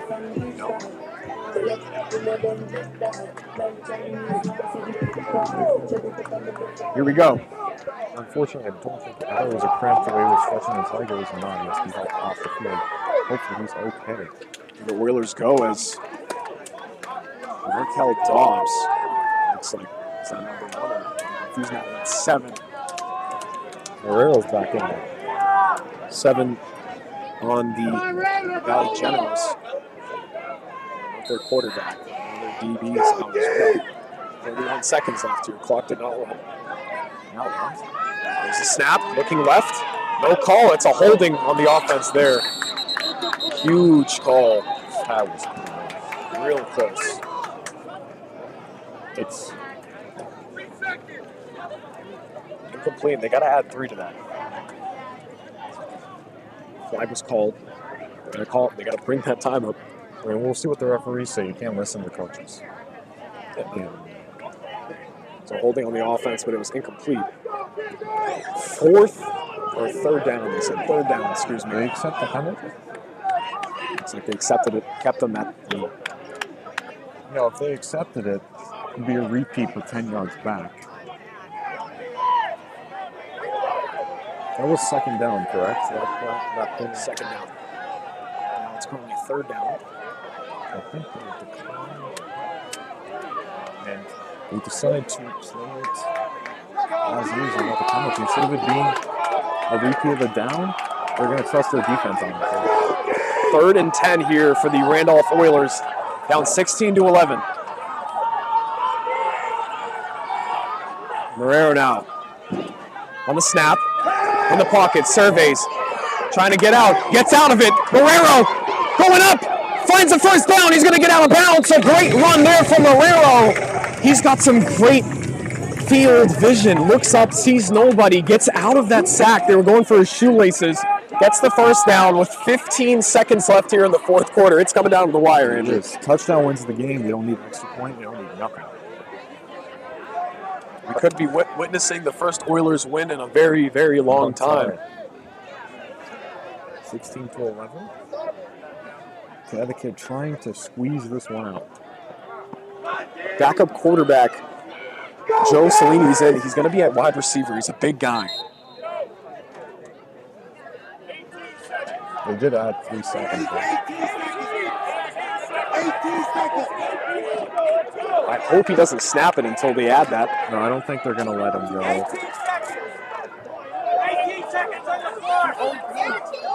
18 seconds have now been added to the clock. Everyone in the entire area yelled 18 seconds, so I'm guessing he was waiting for a ref to tell him 18 seconds. I don't blame him. You don't want to make mistakes.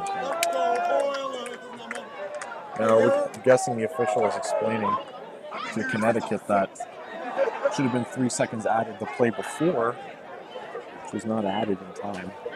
You're lucky there wasn't 0 seconds left in the clock, and you had to tell Connecticut, hey, there's actually 3 seconds left. All right, here we go. Marrero now. Snaps it, pitches it. Inside, great juke there, down the outside, and he's going to be tackled out of bounds. There on the 3-yard line. There's Reed again making moves, and he almost didn't see the pitch from Marrero. Dolan Reed once again, a sneaky guy getting in there, and he's, they're about 3 yards away from the end zone now. That was a very early pitch. That's probably why I didn't expect it. This is.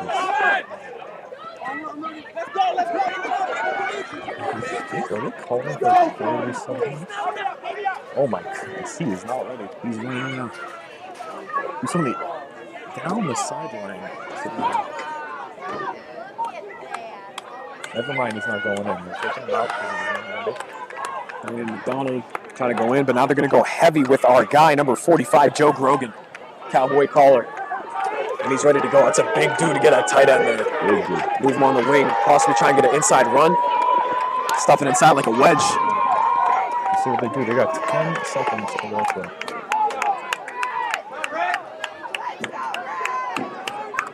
Here they go, 10 seconds.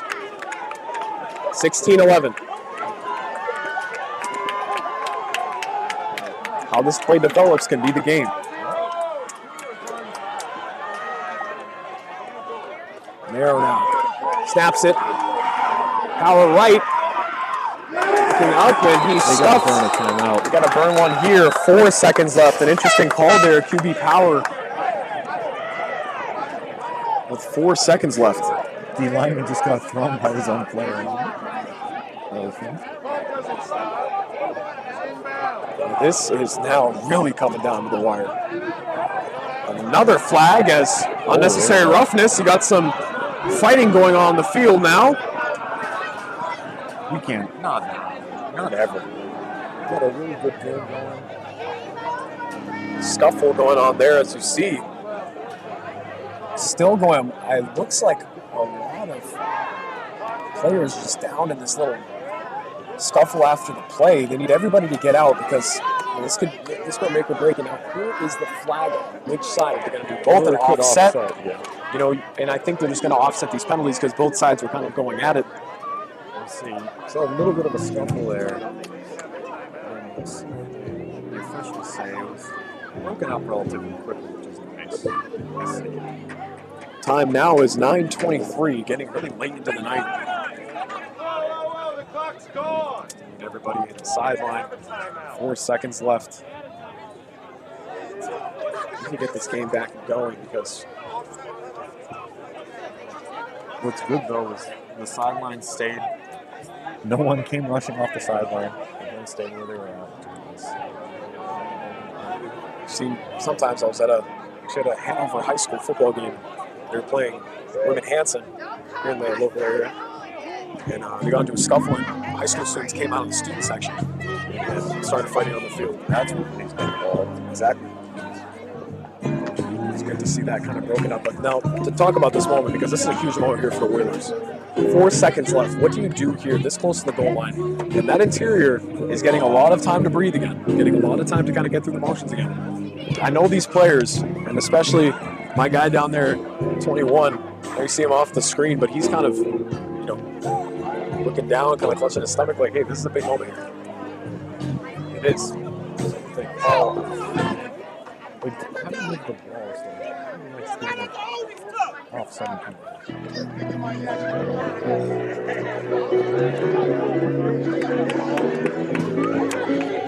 I think we're moving the ball anymore. Number 25 in the Oilers tell him, boo that DJ. He said, don't play the oldies. He continued to play. This is a huge moment here. Like I said, continues to boo him. And here we go. Oilers snaps it. Looking left. Throws. Intercepted! Oh my goodness! The game ends like that? Wow! Oh my goodness! That's unbelievable! That is unbelievable! That is number 18 on the pitch. Michael Lewis. He started off the scoring. He ends the game. Just like that. That's unbelievable. An interception. It was a great play call. It was a great play call. I love that play call. He rolled out left, hit the ball. It looked like he didn't expect the snap, though. It felt like it came early. And he rolled out left, turning around on that opposite arm. And it's unbelievable. Still, that was an amazing game. It was amazing. Unfortunately for Randolph, they'll have to look to their next game for their first win of their season. Very young season. So